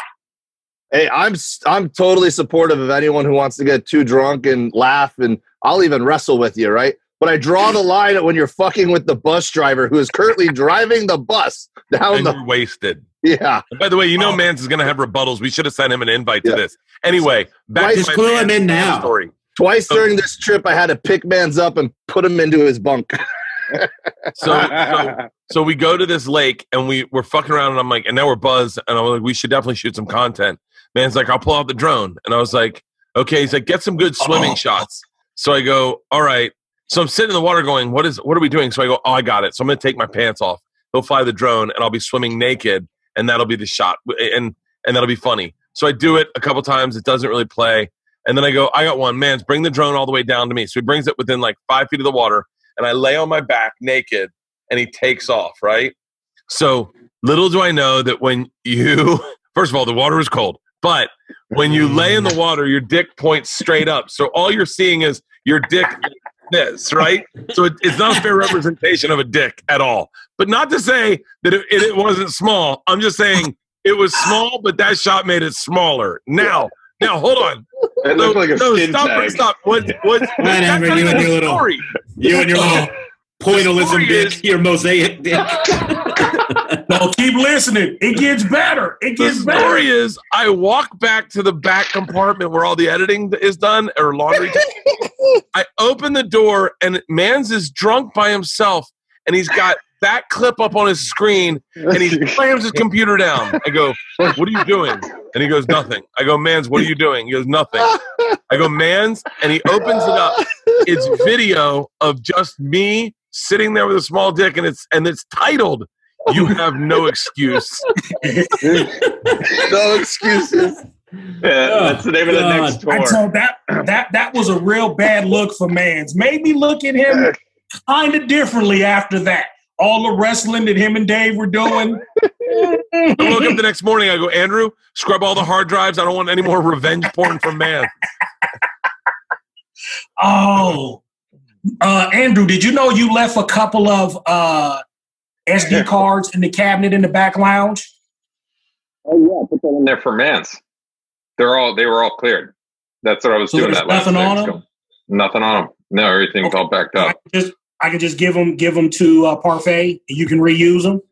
Yeah, put them at at Bert's place. We'll pick them up. I love the director commentary on the tour right now. This is really really engaging content. Let's go around best Parfait moments. My favorite is last night of the tour. The tour is completely over. I am wasted, and Parfait sits crisscross applesauce on a side bench, stares at me, and he goes, "So Bert, let's talk about what I can do better." I go, "Parfait, this is a bad time when I'm." Oh, Jesus. Fucking, oh my God. What a fucking crazy thing to say at the end of a tour. The very last day. Yeah. What a, like. Only, you know what? Only because, Shane. He was feeling good that it was over. He's like, I made it. There's no way I'm going to get any talking to. But I think he did not understand. Go. He just started dancing before he crossed the goal line. That's so funny. You know, when I was a kid, I used to think ED was an issue for old guys. But as I found out, it's for guys by the age of 40. Almost 40% of men struggle with ED by the age of 40, and they're not alone. We are not alone. HIMSS connects you with licensed medical professionals online to see if prescription treatment is there for you. Here's what I also love. I don't know if you're like me, but I'm a guy that can get in your head. And getting in your head can really screw you up. That's why it is great to have a company like For Hims. For Hims is all about men's wellness, men's wellness, something we are not comfortable talking about. And it's a company created by a guy who knew that we don't like talking about this with a doctor. It's an easier conversation for a lot of men to have online. And when I say a doctor, HIMS connects you with real medical professionals online who can prescribe FDA-approved medications. I'm not saying you're not talking to doctors. What I'm saying is, for some of us, we don't want to sit in line and wait in a waiting room and talk to a doctor about things that are private. HIMS, if you need help with ED, hair loss, have a cold, listen. If you're interested in mental health, another conversation a lot of men don't like having. Or better yet, they have COVID-19 home tests. HIMS is here for you. Prescription medication that treats ED, real science, real solutions. HIMS makes it easy. Like I said, all you got to do is get online, talk to a licensed medical professional who will prescribe you the FDA-approved medication to treat ED. You get the same active ingredients, that expensive little pill, but without the expensive price. This would literally cost you hundreds of dollars if you had to go through a doctor or a pharmacy. Not so with HIMS. They make it simple and affordable, no embarrassing conversations, no expensive appointments, no putting it in your calendar. Just answer a few questions online about your medical history. Bam. Provider will contact you confidentially. They'll review it. If approved, your medication is shipped directly to your door in a discreet package. Shipping is free. No more searching online for answers of questions about ED or sexual wellness. Just go to HIMS account. Just go to your HIMS account and ask a medical professional you can trust. Why live with ED when the solution can be so simple? Try HIMS today, starting out with a free online visit. Go to forhims.com/BertcastED for your free visit. That's forhims.com/BertcastED. forhims.com/BertcastED. Disclaimer: prescription products are subject to a medical provider approval and require an online consultation with a medical provider who will determine if a prescription is appropriate. See website for full details and safe information. That's forhims.com/BertcastED. I would like to thank my sponsor, Whoop. As a listener of this podcast, you know a lot about a lot, but do you know the insides about you? Do you know what you need to know enough about you? Whoop is a 24/7 health and fitness tracker designed to change that right now. It monitors daily critical metrics like recovery, sleep, strain, and it's personalized to your baseline. So you know when you're improving on your fitness, when you're falling behind, when you need to rest. Jesus, with all the stresses in the world right now happening in our lives, it's the best time to monitor yourself on a deeper level. Whether you're looking to know about how your body is recovering, how hard you should train, how well you slept, Whoop provides those insights in real time with their built-in app feature. Today, Whoop's helping workers, universities, pro athletes all stay healthy while recovering to work in sports. This has been one of the best fitness trackers I've ever used in my entire life. Last night, I got back into the green. Take a look. I'm so excited. I'm back into the green. Do you see that? I have been sleeping like crap since I've been here. I've been trying CBDs. I've been trying everything, but my sleep has been lacking. I've been working out hard. And that's what's so great is that this app motivates you to work. The Whoop app even has a built-in strain coach, which I use every single day. What you do is you go to the strain coach. It says start, and then it tells you within the parameters of how hard you need to work out. You have to get to this level. Here's the optimal. And if you get past it, you know you really crushed it. It's amazing. It gives you that targeted exertion goal for activities based on what your body is already signaling can handle. And if you're still training on home like me, and you see my gym, my little at-home gym in the hotel room, it tells you it really is invaluable. You need this if you're going to work out that hard. So, oh, by the way, it also has a sleep coach, which I absolutely love. The sleep coach tells you when to go to bed and how much sleep you're going to need till you can wake up and recover based on your performances of the goals which you can set. For my listeners, Whoop is offering 15% off with the code BERT at checkout. Go to whoop.com, that's WHOOP.com, and enter the code BERT at checkout to save 15% off. Sleep better, recover faster, train smarter, optimize your performance like I did today. I'm going to the gym in 51 minutes with Whoop. For everyone that knows, Parfait is our tour assistant. He goes in, gets with the venue, squares away everything, makes sure we have booze, make sure the show runs smoothly. And he's younger than all of us, and his nickname Parfait because one night after a casino gig, when we're all hungover and no one slept, and we're pulling an all-nighter, he says the first camaraderie thing that we've heard out of his mouth is, "Man, I wouldn't mind just hitting up a McDonald's." And we're like, "Fuck yes!" Now we're like, "All right, I can speed with this guy." and we get to McDonald's. Ron pulls over to McDonald's, and we all get the fucking work. I got 2 double cheeseburgers, 4 cheeseburgers, 2 Big Macs, I ordered, and everyone's just destroying their innards, getting ready to go to bed right after this. And we look over and we go, "What did you get?" And he just has a spoon and he goes, "A parfait." That's all you wanted? He goes, "Yeah, sometimes I'm in the mood for a parfait." And Shane said it from back. Your nickname is Parfait. Yeah. Well, that was Shane's call that day. It was pretty disappointing to see that. Yeah, you know what? Especially after like you, Shane, had said you hadn't been to McDonald's in God knows how long. Bert has said he hadn't eaten any McDonald's burgers. I always eat McDonald's. I'm a double cheeseburger fiend. I'll stop in the middle of the night while you motherfuckers are asleep and grab me a double cheeseburger, large fry, and a sweet tea. So for all of you guys, and I think Dave had said he really hadn't been to McDonald's. You know, everybody was hyped about being there. And he even said, because I think, wasn't it even that day he told us the fat guy story that he used to be a bigger guy when he was younger and he had lost all the weight. So we thought, oh, dude, you're going to go ham in McDonald's today. If it's for him to sit there and eat that fucking parfait, the rest is history. Dave, favorite parfait moment? Well, I'll leave the obvious one for someone else. I won't take the meat off the bone, no pun intended. But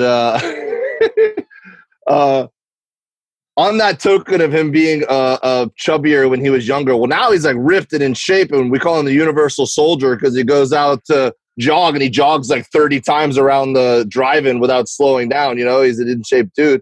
But he has no concept of boundaries with food within a group, you know? So there's been multiple times when we went out in the boat one time and we brought like 7 Starbucks egg sandwiches, and that's all we had to eat for the whole day. We're like, we'll just nibble and then we'll pig out when we get back. And we just, it was like, hey, I'm hungry. Does anyone know where the Starbucks sandwich are? And you look over at Parfait and he's eating like his 5th one. Like, oh yeah, I just ate them. Were those for everybody? Yeah. And then he did it again. And then he just dives into Lake Havasu. Yeah. And then he did it again in Philly. They had 3 Philly cheesesteaks, and we were going to chop them up and share the Philly cheesesteaks between like 7 people. And I said, hey, Parfait, make sure you get some cheesesteak before they're all gone. I want to make sure you don't get left out. And he goes in and goes, oh, awesome, thanks. And he just like took the whole cheesesteak and went, like Garfield. So he ate a third of our cheesesteak supply. He really does. He really does have like food. It's interesting. He eats nonstop, but he's not fat. He's in great shape.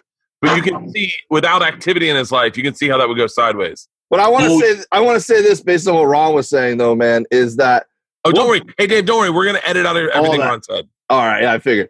But, you know, I think it's worth saying, man, Bert, you've done an awesome job of putting people around you that are not only, you know, good at their job or care about their job, but are just a good fit with each other, right? Like you care about the atmosphere and that everyone's treated well and that everyone's happy doing their job.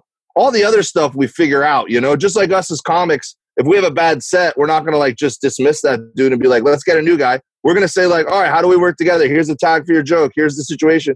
And that's what's important to do with Parfait too. You know, he's a young dude who hustles and works hard, but nobody's ever tour managed a drive-in movie theater tour before. So that's something cool that I saw when Ron and I talked about it. Like, how can we help him? And then I saw Ron doing that. That I think, you know, extends out to the whole team. You know, everyone's been really cool, whether it's comics, whether it's the production guys with Andrew and Mans, or whether it's Ron and Parfait. You know, it's figuring out, you know, how we can help each other be better because we're blessed to be in the position we're at to be doing these shows and doing these tours. You know what's interesting? Rogan, a long time ago, I remember when I was working on Travel Channel, Rogan was saying, like, who do you bring on the road with you? And I was like, no one. This is when I was on Travel Channel. And he was like, why? And I was like, because I like to help local comics, like local comedy scenes. So I give them spots. And he was like, oh, I bring Ari and Joey and Tom with me. And I was like, really? And he's like, yeah, it turns into a party. The whole weekend's a fucking blast. And I remember talking to them and they're like, oh my God, you have a blast when you go with Rogan. Like he really like does it up. And it wasn't until I think I want to say it was me and Jesus started touring where I was like, oh, we can go to lunch and hang out. And like, and then I think when we did the first tour and Dave barbecued, I was like, oh, this is a game changer. Like this can be like a party. And these 2 drive-in movie theater tours were not looked at as like financial cash falls. They were like, oh, let's just go out and stay safe, but go out and see the country and have a fucking blast. And I'm telling you, man, I have some of my favorite, without a doubt, my favorite memories from 2020 are on these tours. Yeah. Well, and every place we went to, the crew looked at you and said, Bert, thanks for the work, man. You know? That's the crazy thing that you go, like when we went to Philly, and I think it's also cities like Philly and Jersey where maybe it's a little more like blue collar, a little more honest. And it was so bizarre, man. Every single one of them, they didn't know me. They were like, Bert, thanks for the job, man. Thanks for the work. Thanks for the work. And I was like, oh, that's right. These guys are guys that put on concerts every fucking week and haven't had a chance. And that I don't like talking about that because it sounds like I'm going like I'm trying to sell myself as a humanitarian. Which not at all. But it's a real thing. It's a real thing, though. People, those venues are shuttered until somebody comes and plays them. Right. Like you said, Bert, at this point in time in the music world, this is our this is our season. This is we're out rolling, doing so. You had a vision the day after we got shut down, March 13th, that this is what you wanted to do for your squad. You wanted to, because you could have just as easily sat back at home, dude. You wouldn't have been hurting for no money. You and your family would have been fine. But you thought about other people. You thought about your team. How can I get back out, get to work, get some content, stay relevant in the comedy world? How can I help my guys stay relevant in the comedy world so people keep talking about Jesus Trejo because he just dropped his special? How can I keep people talking about Shane Torres because he was just about to shoot a Netflix, series? Dave with his podcast, getting him more. Steve, you thought about other people besides thinking about yourself. Like you said, you didn't make a whole lot of money with this, but you were able to help us make money so we could still help sustain our families because you were good. You could sit home to next year. I get it's really odd. It's an odd feeling because I know it's not ego, but I get very territorial over how people present these drive-in shows. And I want people to know, like so many comics there are a lot of guys that I know that don't do the work, that go up on stage and for them it's just a paycheck. Where that's not it for me. It's stand-up is like my passion. It's not just a paycheck. It's like I'm doing it even if I'm making no money. But when people were trashing it early, I got very territorial over like, you weren't there, you haven't been to a show. Don't fucking trash it. This is a way people can make money. It's a way people can keep doing their art. It's a way people can get out and stay socially safe. And I get very territorial over like when Nikki's going, I want her to have the best shows she can have so that she looks at it and goes, this was fun. I can do more and put more people to work, but keep people safe. When Hannibal does it, I'm so glad. This sounds crazy to say. This is like way inside baseball. I'm so glad Hannibal's sober because if he was drinking, it could have gone very south at these shows, because they're not like the ideal audience. I'm so glad that he's sober because he's going to put on a fucking amazing show and love it. And then a guy like that who does think out of the box is going to do tons more. And then you look at those guys, these Philly shows, which is employing, these are such big productions where you go, you're putting a little bit of economy back in the economy. You go, this can help. And if you get guys like Dane to go out there or Rogan or Jeffries, or they can go out and sell this and keep people above water during the pandemic and fucking right this boat in a socially distanced, safe kind of way. I know that Joe probably isn't going to go out and do that. He's got his podcast, but I'm saying, I get very territorial over it because I don't want people to shit on them because they are fun and we had a good time, and I want people to go out and do more of them. So not just so that like, hey, something I created can looks better and bigger, but like, hey, so that people in Butler can go out and see awesome shows. Butler's so fucking lucky. People in North Carolina, in Tulsa, can see amazing stand-up comedy shows from the greatest comics that are. I want Bill Burr to do it, but you have people, and sometimes it's in people in their corners going like, "This is a shit show. You don't want this. Trust me, this is a bad idea." Can I ask you a question? Yeah. I was put in the loop that Joe was thinking about going out co-ed, and then his people snatched it back from because he was supposed to be dealing with my boy Nick for buses and whatnot. And Nick told me, all that it canceled. Just like you said, because there's certain people in his ear, in his corner. But Bert, he doesn't have guys like you. You're a person, once you set your mind to something, it don't matter what, and no offense to Reg or your management or Leo, what they say, you're gonna do it because you, like you say, you have that passion. You saw the vision for it. And this is something that I tell everybody about you four guys. Anybody who talks to me about, hey man, we like what you guys do. How are the guys on the bus? And they say, Ron, you're funny as fuck, this and that, man. You need to stand up. And I tell people, I'm not a comic. I say, I work with four, and I mean this with you guys. I work with four fucking great comics. I watch you guys hone your crafts. Go to your joke book. Shane tell, man, no, I can't go do this today because I got to go work on this. Hey, Zeus the same way. Dave, dude, that makes me feel so good to see you guys doing what you guys love to do. And you guys take it so serious. So for somebody to tell me, Ron, dude, I may be funny, but I'm nowhere near a fucking comic. I can't put myself in the same league because you guys work on your crafts every day. To sit and listen to you guys talk after shows, Jesus say, no, Bert, maybe you should have did this. And you said, drop this joke like that. And you say, oh, okay, yeah, man. And, vice versa.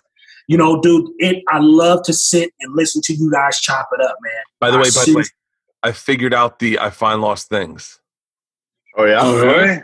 Oh nice. That's the benefit of doing these shows too, is that we're working out new material. It's not like we're going up there and having to fall back on all old material. Like it's a stand-up set to the point where I know I've gotten new bits since this whole thing started, and there's no way I'd be working out new material on Zoom shows.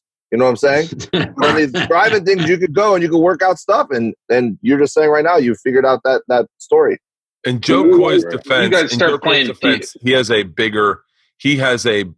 I don't know. I don't know. I'm only because I'll play devil's advocate. Is my fan base is a little more red state, and I think the drive-ins are better in a little more red state areas than they are in San Francisco, Chicago, New York City. Like Joe Coy, his draw is fucking astronomical, but I don't know. I know we're having a hard time finding drive-ins in Northern California. And so he may just go like, it's not worth, it may not be worth, he can also sell arenas in Oklahoma, like an arena. So he may just be like, I'm going to sit back in the cut, wait until this gets back to normal and go back and do an arena tour. It's like, there's a lot of planning, and you can't fault his people for being careful, because the last thing you want to do is say I go out and do a successful thing where we add second shows everywhere, and then Joe Coy goes out and for whatever reason in North Carolina, Pittsburgh, fucking Tulsa, Indianapolis, Wichita, Memphis. Maybe he's not moving tickets like that, which I think he would, but for whatever reason he's not, or there are thunderstorms, then it's a bad look for him. And so it's a lot of it. You can't blame management, and you definitely can't blame comics for not wanting to do it, because it's there's a certain type of comic that just goes, fuck it, I'm not listening to my managers and agents. I want you to work for me. Go find it. Go make it happen. And I'm not saying that's a good comic. I'm also the comic that me and Tom are both going to direct porns and see who does a better porn. Yeah. And my managers, it's like a competition. But my managers and agents are like, that's a fucking horrible idea. And I'm like, I think it's going to work. I see it. By the way, my half-baked ideas, I bounce them off people, but I said to Andrew, that's going to open some weird doors for you too. Yeah. your porn script. You know who's in my porn? Ron and Christy Mack, baby. I can't. No. I hate this fucking world. No. I hate it. Ron, don't do it, man. Don't do it. I'm going to pay her day rate, and I'm going to direct a porn, and it's going to be all set on the tour bus, and we're all going to be in it. I had my headphones out. Jesus Christ. I'm sick. So Look, so, I'm not going to be famous. I'm going to be infamous. Yes, you are. I'm going to church for all of you. But no, but here we go with that bit. Here we go. But I have to defend Joe Coy because he, these aren't for. It's just not the certain fan bases love getting out and tailgating is what I think I meant to say. Like my fan base is a beer drinking, rip your shirt off, paint your name on a chest type fan base. College football kind of crowd. They are fucking. Let's grill a steak. Let's put up barbecue. Let's drink some cold beers. Do some cornholes. Like they are like straight up tailgate, cheese on your head, motherfuckers. Where Joe's is more of a. It's like Sebastian's fans probably would. Well, I can't imagine would be great tailgaters. It's pretty hard to bake. It's pretty hard to bake a lasagna in the. Let me ask you this. Bert. What? Let me ask you this, Bert. What? Don't you think that he would be successful in the market like Philly with somebody like Live Nation? Oh, fuck yeah. Oh, by the way, I think Joe would be successful. Joe Coy would be successful across the board. I think he'd be successful. And by the way, his act, he's so used to that size venue and that largeness, he would fucking destroy. So, it doesn't make. By the way, I think I started doing well towards the end of our first run. I was like, I got my pacing. I definitely got my pacing on the second run. Joe Coy is up and running, murdering every single one of these drive-ins. See, I think like he could do if his people did parking lots like that. If they went to Oklahoma, Chesapeake, Texas Stadium, he'd murder Houston, Texas, yes, fucking Chicago. It would take him to go to his people and be like, look what Bert did in Philly. 900 cars, they were safe, whatnot. Why can't we do something? Why can't we go to baseball stadiums and set up? Because there's no fans. So all these parking lots and whatnot are free and open. Yeah. Think he doesn't have to do drive-ins. Just set up stuff. There's a lot that you don't know about these shows that we learned going into these. Like we went to New Jersey and they were like, no one's allowed out of their cars. And we were like, oh, fuck, that's going to be, 1,000 cars that no one's allowed out of is going to be tough. And they socially distanced the cars where they did like every other lane. Oh, so wow. Get out. It was like, it was spread out hard as fuck. And you go, okay, listen. And then you set your parameters where you go, all right, I'm going to need them let out of their cars. I'm going to need you to be a little looser with that. Can you guys and then doing social media posts and going, listen, if you're coming to Jersey, bring a truck, bring a fucking SUV, bring a van, back it in, get your tailgate so that you can be outdoors and you can enjoy it. And by the way, Jersey, they were sitting on their hoods, out of their sunroofs, sitting on their doors of their cars, watching it. And so they were outdoors. But if you didn't know that, you might just sit in your car and just go so there's a lot of like, once again, I want to make like a pamphlet of all the dates we did, send it to comics that are thinking about it and give them the pros and cons of like, this will work, Like this works in this space and that, and this is like, you shouldn't do this in Philly, but it will work in Pittsburgh because you have this kind of amenities or whatever. The second they let people tailgate in Philly, that's the best venue in the country. Yeah. You should totally do something like that, like a video, even like on a Zoom, like a PowerPoint. You just one slide after the next. I mean, you could run through the whole thing. It'd be hilarious. Bert, make sure you tell them to use Hotbox Productions. Hotbox, like I said, Hotbox fucking killed it. Yeah, my man Larry, was Larry with you guys again? Yes. Yeah, that dude's the best. Yeah. Dude, by the end, Shane, their film crew had my motions down to a T. They were shooting a legit special. Yeah, like, that's fucking fire. I would hire those guys to shoot my fucking special because they were like tight. My eyes would open up. Like it was fucking great. That's fantastic. Yeah. So you guys all found a rhythm working together. Let's get to the subject I think everyone's really curious about. Ron starting his own podcast. Gentlemen, do we have thoughts about this? I think I am not starting a podcast on my own. It's going to be, if we're going to put this out there, it's going to be 4 of us. It's going to be myself and 3 comics. Dave Williamson, Jesus Trejo, and Scuba Steve Fury. Okay. All right, guys. This is a lot of fun. I appreciate it, Ron. Wow. No. This is good stuff. No. Like, I don't know. Steve's great. Steve's great. I've never met him. He's awesome.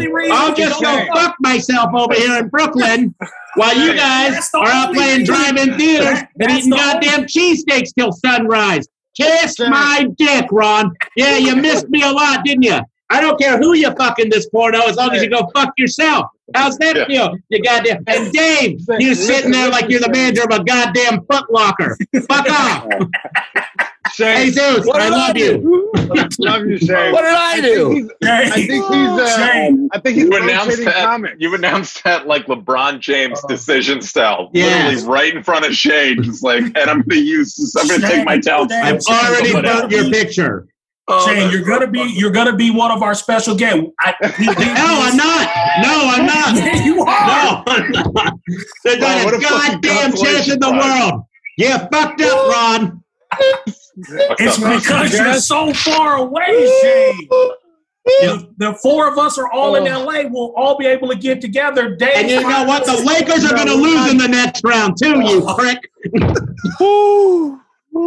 James Dolan's going to catch the virus and give it to every fucking body in New York. Okay. He already did give it to me. Listen, Ron. Your podcast. I think I have the first episode of your podcast on film. And I think you do the podcast entirely from that jump seat, from the front seat. And it was my favorite moment of the last tour. It was like 2 or 3 in the morning. No, it was like 4. We had left Philadelphia and we were driving on the Bronx Expressway. So right over George Washington Bridge there. And we looked to the right and you could see New York. And literally everybody went up to the front and we just talked for about 30 minutes. I'm cutting it right now. Hold on. So you guys just drove by my house? You guys just drove by my place and you were like, we're going to do this fucking podcast. And Shane's not invited. We were close enough to stop and say hi to Shane, but we didn't. Yeah, we're like, nah. By the way, this is the podcast I remember nothing from. They're like, you don't remember sitting with Ron last night? I was like, no recollection. Ron said some really nice things about you. Did he really? Yeah. It really did. Was this when he told me there was a race war and I had to pick a side? Might have been the same night. I think it was later the same night. That was earlier in the tour. That was after Wichita. So yeah, and it was just everybody up in the jump seat, and the only person we did, Steven went to bed that night. We didn't have Steve up that night with us. Mans and Parfait were sitting in the jump seat. I was literally at the little dock where you can look out the window with the steps up, and Dave's standing in the archway, and literally Bert was sitting right next to Ron, right on the ground. And it was just like, we had a whole, and that just, if you could sum up our bus in an image, we have a huge, I don't know how big our bus is, but like, we have this massive bus, and the one thing we'd rather do is just sit up front as we're driving to New York and just talk shit. So I feel like even if we were driving across the country in a Volkswagen, we'd still make it work and have a good time. It was just a good crew. What bridge were you guys going over, Ron? The GW. We had just come up 95, came across George Washington. We were headed up across Bronx Expressway. So, I mean, and it was, Bert asked me a question, and I answered the question honestly. And I won't say what it was, so it can be, what is going on with your face, Bert? By the way, I was blackout drunk, so I have no idea what question I asked them. So, we won't talk about what we talked about that night. So when everything is edited, you can see it and you'll be able to, because you asked me a genuine question and I gave you a genuine answer. Okay. It's all good. It's all, I mean, if you want me to, that's the first episode of your podcast. I can't wait to see it. First episode of the podcast, Ron. By the way, keep it under the Bertcast umbrella, and we'll get it funding. Because if I'm going to ruin my career, I want to make some money off of it. Hey, actually, you know what? I mean, people already know what type of dude you are, but people don't know your heart. They know, Bert. They know. They don't know your heart. They don't know how much you care about us as a group. And it's funny. I always sit back. I thought about that night while we were in Cape Cod, driving up there, and I always resort back to the first time we met, our first tour. And it was like, I thought it was going to be a fucking disaster, you know, after the first 2 weekends. But I'm going to tell you, the calming force after my first weekend was Jesus. Before we took our drive down to Del Mar and then to Phoenix, me and Zeus standing outside the bus, me trying to get the bus worked on, and he and I busting it up, and he just telling me, man, you know, you're doing a good job. Just, you know, shit happens. Because I was stressed the fuck out. We were helping out that guy fix the truck, right? Yeah. Yeah. Bringing them water bottles and stuff. Yeah, that was crazy. Yeah, you know, and I think that's what started the bond with me and Jesus, was that day right there. You know, so people just, they know you, Bert. They know you as a machine. They see you. I thought it was sooner than that, but that's all right, Ron. I mean, you know, I thought it was way sooner than that. I'm like, damn, that was pretty. They see your stories with you and your daughters, but you got a good heart. I mean, you got a good heart, and that's why I go hard for you guys. That's why on my stories I post, you know, Team Bert. I go hard for y'all. You know what I'm saying? Because everybody on that bus has looked out for me from day one. So thanks, Ron. Yeah. I'll tell you what, it's good. I love you, Shane.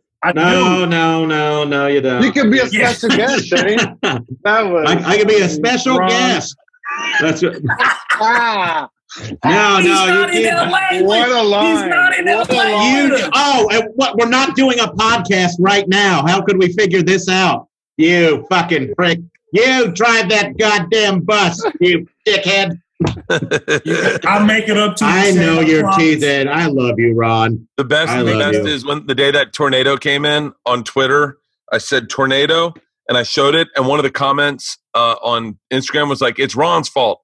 He parked the bus broadside of the wind. He should have parked the bus into the wind. And I was like, how the fuck did anyone know where the wind was going to come from? So you said also, it's Ron. The tornado is Ron's fault. Is a hilarious thing. Yeah. You know what? I'm telling you, what was even funnier about that was, can I go back to the text? The text I got from Parfait. Can I go back to it? Where is it at? Where I don't even see his fucking name. Trevor. Here we go. You can tell Ron's mad at Parfait when he calls him Trevor. That's my favorite part. Oh, what day was that? God, it seems like a year ago. Jersey. Oh, that was over October. Last day of the tour. Well. Okay. He gets me at 9:14. The wind is shaking the bus like hell. Oh, that was all. He must have sent it in the thread, or he called me. He texted me that, and then he called me, and he was like, "Man, the guys are freaking out, man. They think the bus is going to turn." Which, when I got back, it was the water had rose, Shane, to like the rolling lights that they put up for us to connect to the generators. Yeah. The water rose to the top of the wheels of those lights. So it had to be a good 8 inches up. I couldn't drive the rental van through it. It was so deep. Yeah. Did you guys do the show or cancel it? What happened? No, they did it. We went surfing that day. Yeah, we actually went surfing that day. You guys did.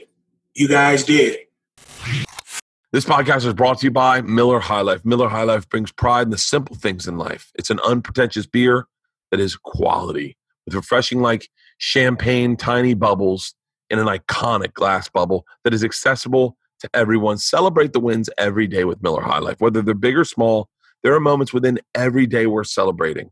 And if you celebrate with Miller High Life, the champagne of beers, you get a high-quality beer that's within everyone's reach. Miller High Life has faithfully been brewing the same way since it started on New Year's Eve in 1903. Their founders believed everyone should enjoy the good life, which is why they created the champagne of beers. I remember hearing that for the first time, the champagne of beers, and saying, well, why wouldn't I go there? Champagne suggests celebration. It really does. And that's what they've been famously known for over 100 years.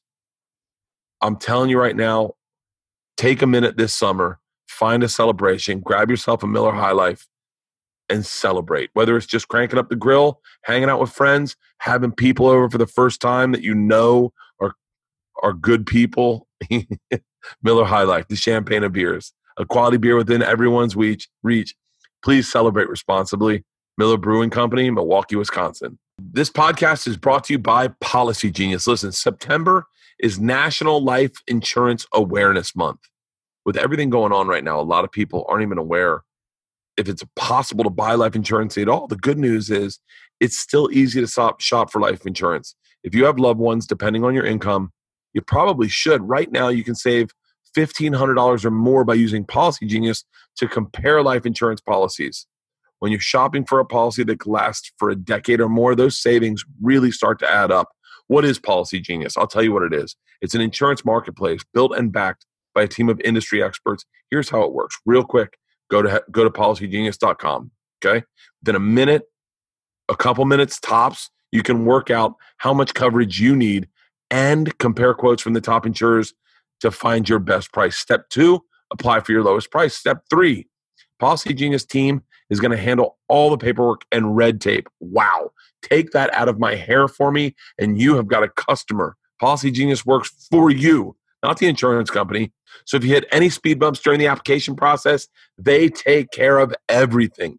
They even have policies which allow eligible customers to skip the in-person medical exam and do it over the phone. That kind of service has earned Policy Genius a 5-star rating across over 1,600 reviews on Trustpilot and on Google. If you need life insurance, head to policygenius.com right now to get started.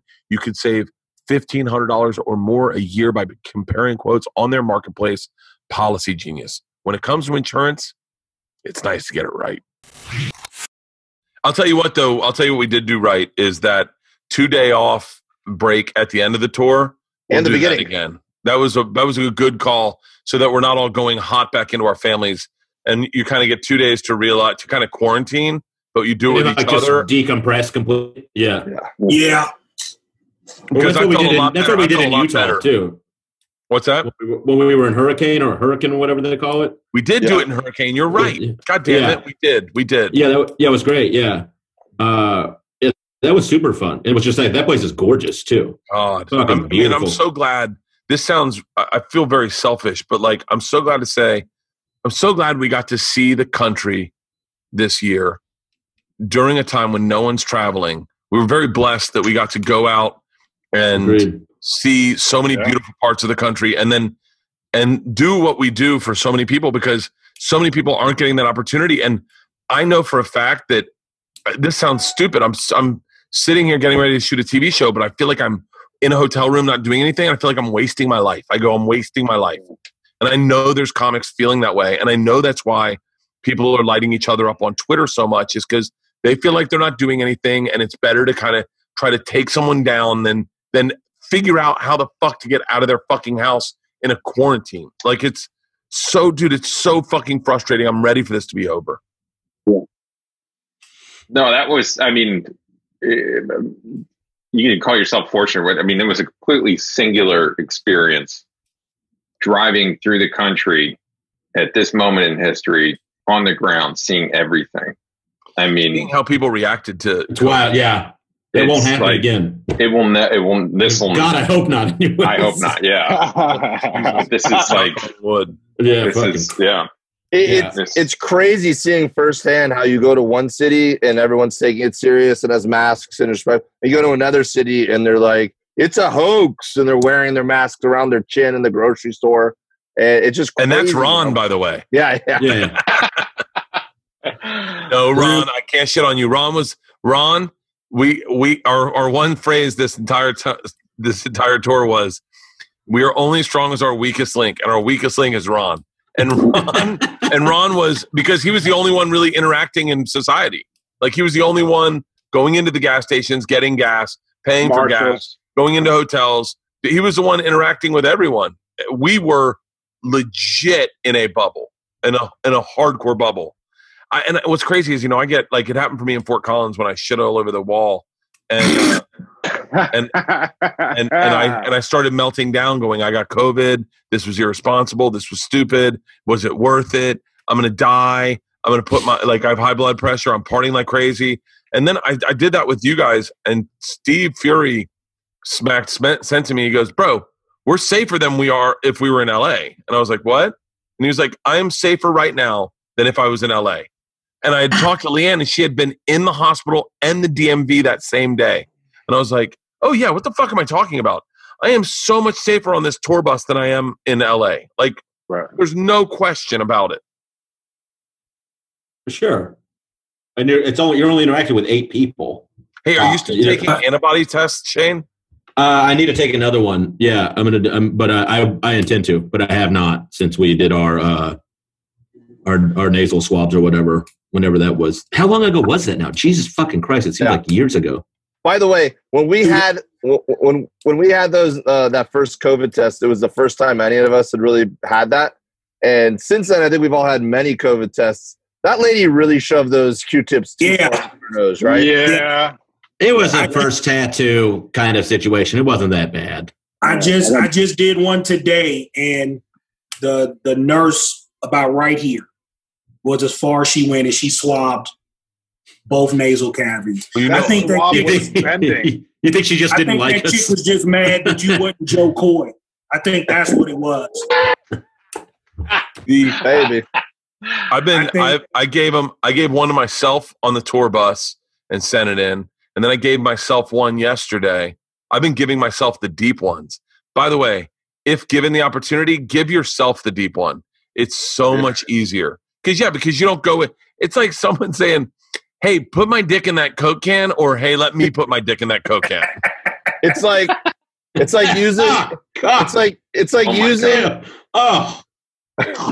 using a toothpick that's taped to the end of a straw to knock your own tonsil stones out instead of letting your friend do it who's been drinking for several hours, right, Bert? By the way, Dave gets a tonsil stone, and we go, just take a little Q-tip and knock it off. And he's like, okay. So me and Mans are hearing him in the bathroom, and eyes tearing. He goes, it's too deep. And we go, here, put it in a straw, tape it. And he goes, and then he goes, he goes, it's just not, it's too much. We need it to be shorter. So I go, I got this. So I take a toothpick, stick it in the straw, tape it to the straw, and I go in like Sir Lancelot, like literally in there, and I start, and Dave's like this, right? Mans is up. This is how close we are. Mans is up to his face like this. I'm like this, and Dave's like this, and he goes, ah! And coughs right in our face. Oh. Mans and I are like, we definitely got COVID. Well, I wasn't coughing so much as reacting to Mans going, when you get it out, smell it. They smell terrible. Fucking gross, bro. It's disgusting. I'm gonna put it on a locket for Mans to wear around his neck. Fucking disgusting. God. It was, and it was a really, I thought I definitely was getting my COVID test. They were supposed to get my test results back in 4 hours last night, and they didn't come back until this morning. And I was like, oh, I'm positive. Oh yeah. The idea of interacting with it, like consciously, is like so devastating sometimes, and you have done nothing wrong. Like I was in the city, and I was like running around trying to get shit done, and I got fucking like winded running up like a huge flight of stairs to catch this train. And I was like, oh, you definitely have COVID again. And it's like, no, you're fat and you ran upstairs. Yeah. It's like you have to it's just so hyper, like it feels like a duck's feet underneath water. Like they're just moving the whole time, and you don't notice it until you actually have to like recognize that something could be wrong. You know what I find interesting too is that there is a blame associated with getting COVID because you performed irresponsibly. When people get COVID these days, they point their finger and they go, what did you do wrong? And it's not, as opposed to the fact that it's a virus and you can just catch it and you can be doing nothing wrong. If someone gets it, someone starts going like, well, yeah, because every story you see in the media, COVID denier gets COVID. And so you think anyone that gets it must have done something wrong. And that's simply not the truth. Is you cannot control the variables of the outside, of outside forces. And so you just kind of go, if you get a virus, you get a fucking virus. Yeah. Well, that's why it's like driving a motorcycle on the freeway. You're not in control. It's the entire world around you. Like if any of us got COVID, they would, the comedy community, as we know, the comedy community is filled with a bunch of amazing, big-hearted, talented fucking people that love comedy. There's a bunch of them. And then there's a subset of just dirty cunts who don't belong doing anything in their life. And what they are is they're people waiting for you to fail so they can call you out. So if there is for sure a group like that people are just ready to. If we had gotten it, any of us had gotten it, no one would have said, "Oh my God, Bert Kreischer got COVID. I hope he's okay." Some would, and they know who they are. And then some, and they know who they are, and you can only tell you only know in your heart if this is you. Some would be like, "That's what you fucking get. That's what you get. You tried to get one up on us. You tried to go out and do the road. That's what you get. You deserve it." And you're like, "Hold on, like." We were saving extremely responsible.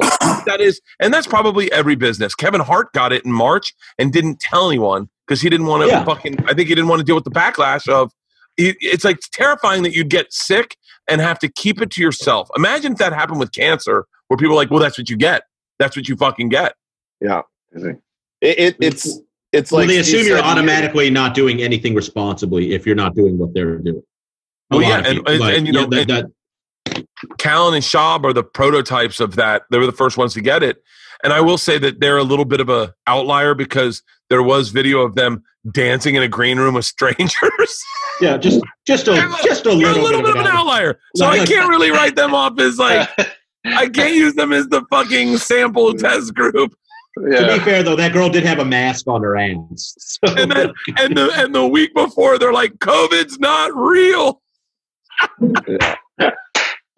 Those two half-wits, you can't get COVID. If you're like us, you'll never get it. Yeah. And then I have an apology to make. Fucking that apology, those apologies still make me I know it's not funny, but it still makes me laugh. I mean, it's a little funny because they're okay. It's because they're okay now as you go, if you're one of the guys I fist bumped, listen, I should have. My bad, bro. Fist bumped you. But like, are those people okay? Are those people fucking? But like, that's the. You're one of the guys I fist bumped. This message goes out to everyone who was at the Scottsdale Jiu-Jitsu gym on Monday morning. Yeah. But like, it's anybody in the Bed-Stuy public pool last week. I really owe you an apology. It is crazy because I get that anxiety where like we did everything right. We do everything right on this tour, but if you get it, you are then subject to people just trashing you and dragging you through Twitter, and the end of every tour I go, is it worth it? Is that worth it? But you know what? I'm the person most likely, if we're out, like you said, because I'm the one interacting with more of the public.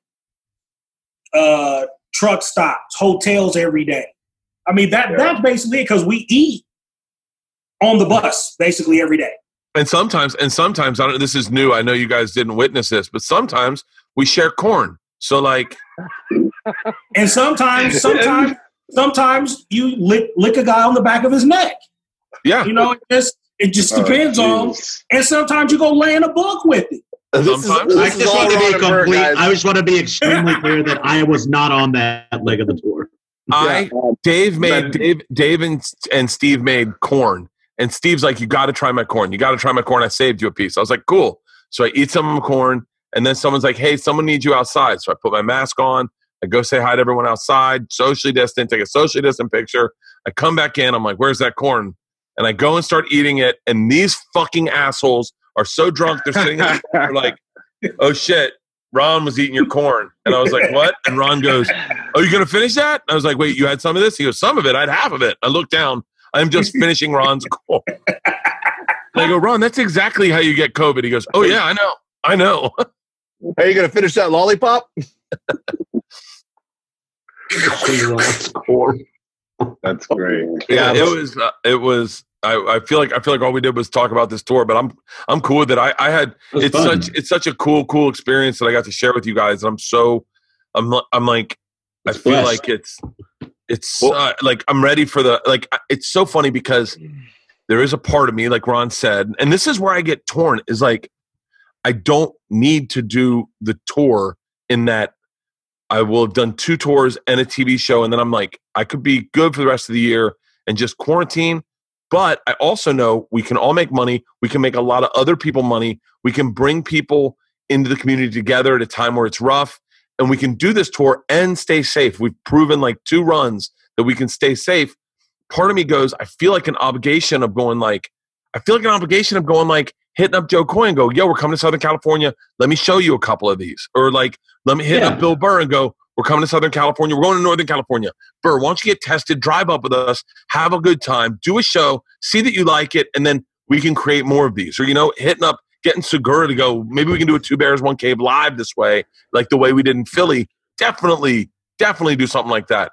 And so it's tough for me because they literally were like, yo, we have offers. We have more offers than we can take. You can take all of them, or you can do a shorter run, or you can do it. And I'm just like, well, I'm like, let me get done this TV show and we'll talk about it. But it's so much fun. Hypothetical situation. There's a vaccine for this, and the world kind of goes back to normal around March of next year or 2021, and summer rolls around. Would you still, just for the fuck of it, be like, yeah, no, I'm still doing drive-ins? Let's just suffice to say, I'll try not to like tip the hat because I think Dave knows, but I think you know too, Andrew, but now that I've done something different and it worked, and I realized, people can come out and enjoy comedy in a different type of setting. I would be up for trying new things. I would honestly want to go back to Butler, PA. I wouldn't mind doing a run of drive-ins, doing a run of different things, and finding a new way to tour, because it really has opened up my eyes that theaters are amazing. They're so fucking amazing. That's where stand-up should be done. But you can also do it in other ways and give people other life experiences that are different, and take yourself out of the theater marketplace, create your own marketplace, and go, this is what I can do also. And I can do it with a lot of comics. I can bring now that I know, budgetarily wise, when we first started touring, they were like, we can get you tours. You're going to go 20 dates. I think it was like the run. It was like 20 shows, 30 shows. I was like, cool. They're like, you're going to fly from every city to city to city. And I was like, okay. And I was like, oh, I'm overwhelmed. And then we added second shows, and they said, now you can get a tour bus. And I was like, oh, really? And they're like, actually, it's not that much more than flying and putting everyone up in hotels. I was like, oh, interesting. When we did this run, we had 2 tour buses and a fucking semi. And now I look at it and I go, so hypothetically speaking, what if you made it now you look at it and you go, it doesn't need to be the most money you've ever made. It needs to be the best show you can put on. It needs to be the show that most comics love, and the audiences are going, that was a one of a kind. So I'd be up for I'd be up for a summer camp. I'd be up for I really want to think out of the box and have fun. My big white whale has always been a cruise. I've always wanted to do a cruise. A Bert cruise would be my dream. I would love to do a cruise. That is, without a doubt, it's who I am. We definitely need a vaccine. That's who I am. Yeah. Well, I want to announce my hot air balloon here and now in front of the whole world. Hot air balloon tour. It's a shade of 10,000 feet. I would do, hypothetically speaking, say we go back, everything opens up for the summer, and every comic, Seinfeld, Chris Rock, Dave Chappelle, Joe Rogan, Bill Burr, Jim Jeffries, all the big names, Amy Schumer, fucking Nikki Glazer, Whitney Cummings, all the big comics are all booking theaters, because they will. Everyone's got a mortgage. Every single one of those will be booked in a theater, or the landscape is going to be so flooded when things come back. Yeah. That if I can come up with an alternative venue where people go, well, I can go see this person there, or this person there, or this person there, or Bert's in hot air balloons. Wait, Bert's doing it in a quarry. Bert's in a fucking cruise ship. Like, why not make it different? Well, my prediction, and just from seeing every one of your shows for the past year, is that when you go back to theaters, I feel like when you go on stage, you're going to be pushed back by just the roar of that crowd, because you're so used to, all you guys are so used to kind of pushing the boulder uphill of performing in a venue where people are laughing just as hard as they're laughing in a theater, but there's no acoustic to kind of push that wall towards you. Yeah. So it's like running with weights on, and that's what you guys have been doing all summer. So when you're back in a club or a theater, it's going to feel like you guys are going to meet McGuire and Sosa circa 1997. Just be like, I know that you're using good analogies, but it'll be like that orgasm when you haven't jerked off in 3 weeks. And you're like, God. Yeah. Kind of feel like you worked out after. I think Andrew. I don't think he can go back to theaters after this. I think the next step for all of them is going to be an arena tour. Because he's built the God's ears. Yeah, because of the fan base that you have continued to build from these drive-in tours and whatnot. I truly feel like next summer, if everything opens back up, you're going to get offers, Bert, to go do an arena tour. I'll tell you what would be really cool. I'd love this, and I think this is very, very feasible.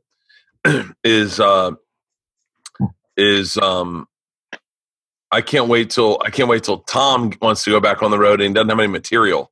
And he's like, hey, you want to co-headline an arena with me? And I'm like, fuck yes.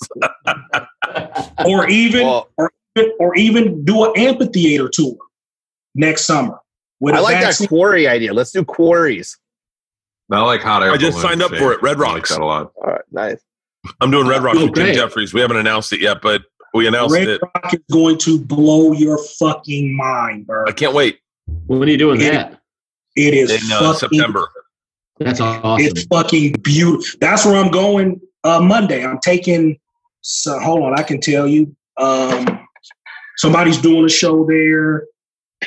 I can tell you who it is. Phoebe Bridger. Oh, she's great. I've driven her before. I did her tour a couple of years ago. I didn't even realize. I've driven Phoebe. She's a big act now. Yeah. Yeah. I drove her on her first bus. It's kind of sad. It's the kind of sad bastard music I like. It's not for everybody, but it'll really break your heart open. On her first bus tour 2 years ago, my first year at Senators, it was her and two other acts on a 12-bunk bus together. They split the bus. Oh man, this is gonna be fun. But she's going to do Red Rock Tuesday. We're leaving out of LA Monday. Are they socially distancing it? I don't know. Like the way Senators did it, where it's 3 days paid per diem plus hotel buyouts. They don't want to get us no hotel. So me and the other driver, Leon, will just have to pay for our own hotels, but we get the $100 buyout for each night. So I need to go and book a room now. But yeah, that I'm going up there Tuesday. I'll post a lot of videos and stuff to my Instagram when I go up, dude. It's so. Have you ever been there, Jesus? Nah, never. Man, it is fuck. They put an amphitheater in the middle of a rock. They actually built it in a rock. It is fucking amazing. But in Iraq? Yeah. Yeah. We're putting a bus on a Air Force transport, you fucking cocksucker. I don't think you can go international travel right now, but it sounds cool. Yeah. Your president Donald Trump, he approved it. He said, you guys are taking a black guy? Oh, fuck yeah. Take his ass over there. Maybe Shane can give you a ride in his hot air balloon. I love that Ron goes for a guest set. President Donald Trump. Yeah. Your president. Dave voted for him. No, I did not.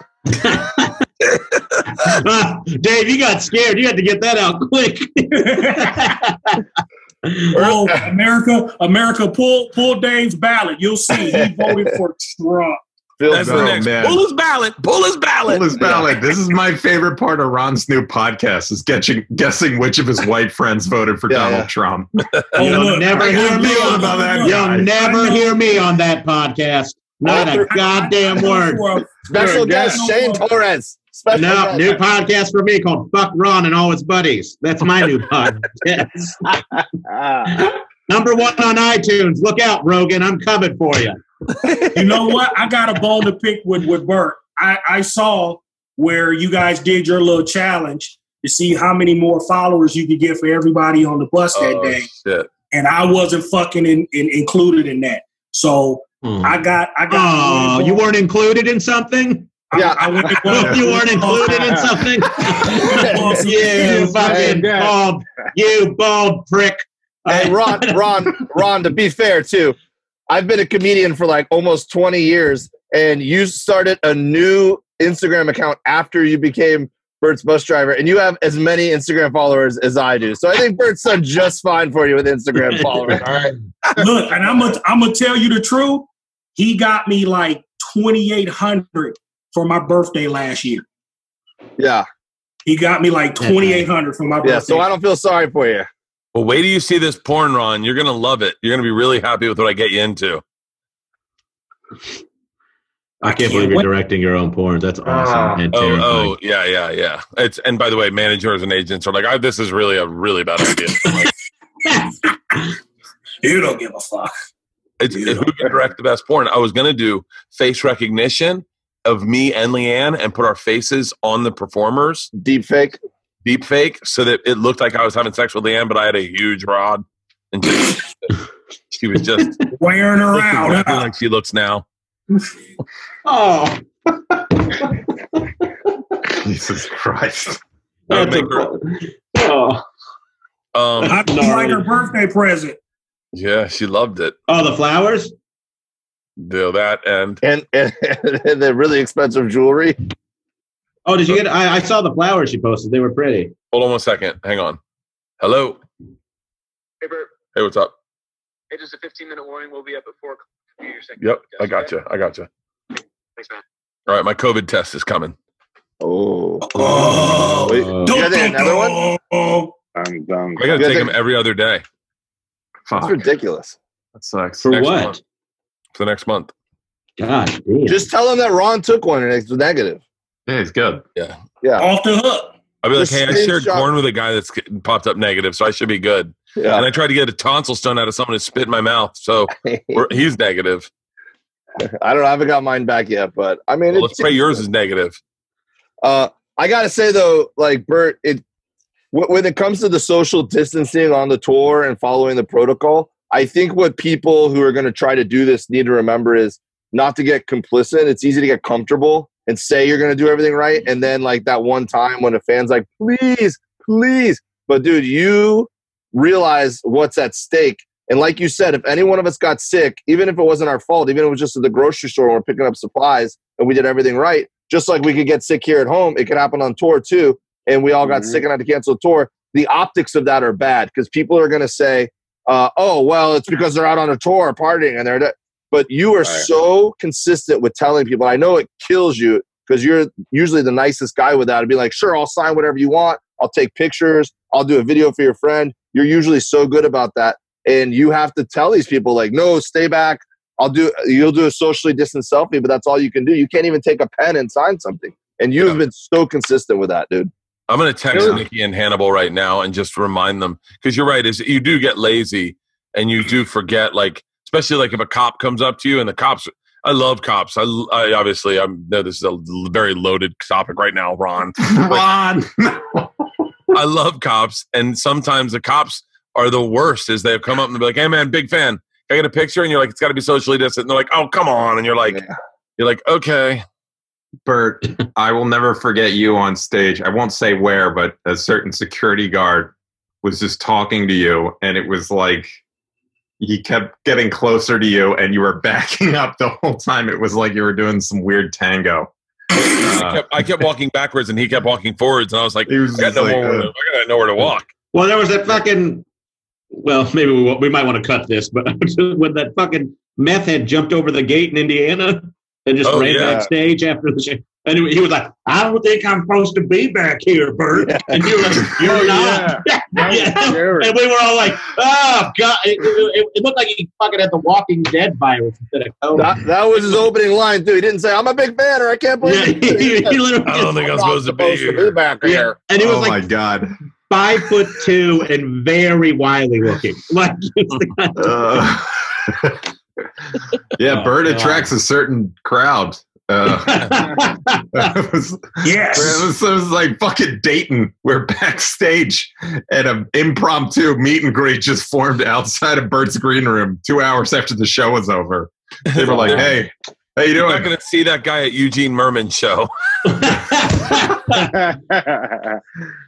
Oh, well, I can't wait to figure out what this next tour is going to be, and I hope we all get to do it together because I fucking love you guys. You guys are. It's funny. I spend probably as much time with my family as I do with you guys, and it's like you guys are my family. I get worried when we get home that everyone's tests come back negative. I want to make sure everyone's fine and safe and fucking crazy. I remember right before we sent everyone home on planes, Felicia was like, do you want to send these guys back, Coach? And I go, how much does first class cost? And she sent me the price, and I was like, Coach will be fine. I was wondering where you're going with that. She sent me the price, and I was like, fucking an extra. No, we're good. They're good. She goes, I'll get the Mile Rose. I was like, perfect. Yeah. And some places are doing middle seats anyways now, so you're fine. You're like some people. But dude, I guess Steve had a chatterbox sitting next to him. He said on the thread, dude wanted to eat, didn't want to put his mask on. He was one of those guys who takes their mask off to talk to you. And it's like, no. Oh. When you're supposed to wear it, bro. It's when you're supposed to wear it. I have to say this. I'm not like a huge. I'm very big with civil liberties. I want everyone to do what they're going to do. And if you're in public and you're not away from people and you don't want to wear a mask, I understand. All I will say is that if you're not wearing a mask, you are the dude. You're the dude who raw dogs it with everybody. Like, if you're not wearing a mask, I look at you and I go, you're not just doing this with me. I know that you've done this with everyone. And that's how, like, you ever had sex with a chick? She's like, no, you don't need to wear a condom. And I go, now's when I need to wear a condom. It's like, I realize people are looking at you differently. You go like, for real? Like, really? That's fucking hilarious. Oh, my God. All right, well, I'm going to get a COVID test. I had a great time talking to you guys. Ron, do you have anything to promote? New podcast coming out? New podcast dropping. I'm gonna start a second one. I'm gonna do one with my boy Shane Torres. Nothing could be further from the goddamn truth. We are the Harlem Globetrotters and the Washington Senators now. This is a fucking rivalry, and we're gonna call it East versus West. We're gonna go LA against New York. You know, I like it. Put everybody in touch with what's going on in New York. Can I be a special guest on that? Not at all. We don't want. This is gonna be vegetarian. Oh God! Yeah. I just want to say, Bert, thank you for the opportunity, man. It was so fun, and to be able to bond on tour that way. I mean, it's like, it was like everyone just took like this thing very seriously. You know, it's like nobody wanted to get sick. We had a great time, and it just all around such a great opportunity to go out, do comedy, and have new life experiences. And just thank you for providing that platform for us, for sure. Congratulations on Tacos con Todo, and congratulations on swimming. Oh, thank you. You didn't even talk about that, Jesus. I know. Literally, it changed my life. I felt like I got my wings back in a weird way. It's like it's. Yeah, I didn't know I could do that, and it's been the craziest thing ever. And thank you guys for teaching me. No, fuck yeah, you still swimming every day? No, I haven't been able to, but there's like a pool here in the apartment building. Nobody used it, so I've done it there a couple of times. But I also don't want to risk it too much, So, but nobody uses it. But I'm like, I don't know, Like your president said, all we need to do is shoot up a little bleach. Like you just said to Jesus, like your president said. But it was a great time, man. It was like just all these great experiences and food. It was just great to hang out with each and one of you guys. And it was just so amazing. I don't have the vocabulary to express how like awesome it was. So thank you. Yeah, it was a blast. That was cool to be back and just feel like, okay, this is about as safe as it's gonna feel. Like, because it's something nobody's talking about. When everything comes back, it's still not going to feel 100% safe for whenever you do it. You know, like it just won't, because nothing's going to be like exactly as it was. So like doing it this way was like a nice way to like be like, well, this is about as safe as we can possibly be with the kind of means and way you're able to like produce it. Whereas like, you know, like if I was just to go out on my own, it's like, all right, well, you're going to take a flight, you're going to be in a hotel, you're going to do all of these things that are more at risk, and you can do. I think you can still do it safely, but you know, like this was a nice way to get your feet wet and kind of wade into the shallow end of the pool. Yeah. Even though it was a very big production, if that makes sense. Like it helped a lot because I didn't fucking. It was March, and then we went out in June. Was that right, or July? Yeah. Like, because I remember like Mans was like, "What do you think of this?" Because he was wrapping up doing some like end of like that leg of the run footage and like asking questions, and I was just like, I don't know. And then I thought about it, I was like, I got to do my favorite thing in the fucking world again. Yeah, like definitely, and I found a way to do it. It was good, you know. Yeah, I definitely echo what you guys are saying, man. We appreciate the opportunity to stand up, Bert, but appreciate even more the opportunity to be in a very lonely time in history right now. Appreciate being part of a team and part of a family and doing something very unique. Yeah. Tell me about it. I don't even have anything on my walls. I just look at this blank void. By the way, that is the last picture that's going to sell Brooklyn. Just with a shade on it. There's two. It's different here. Okay, we're doing fine. Start your fucking podcast, Ron. All right, everybody I'm going to get a COVID test. I love you guys. Stay safe. I love you guys. I'll talk to you guys later. Bye, guys. This was a lot of fun. I miss you guys. Be safe, Love boys. you guys.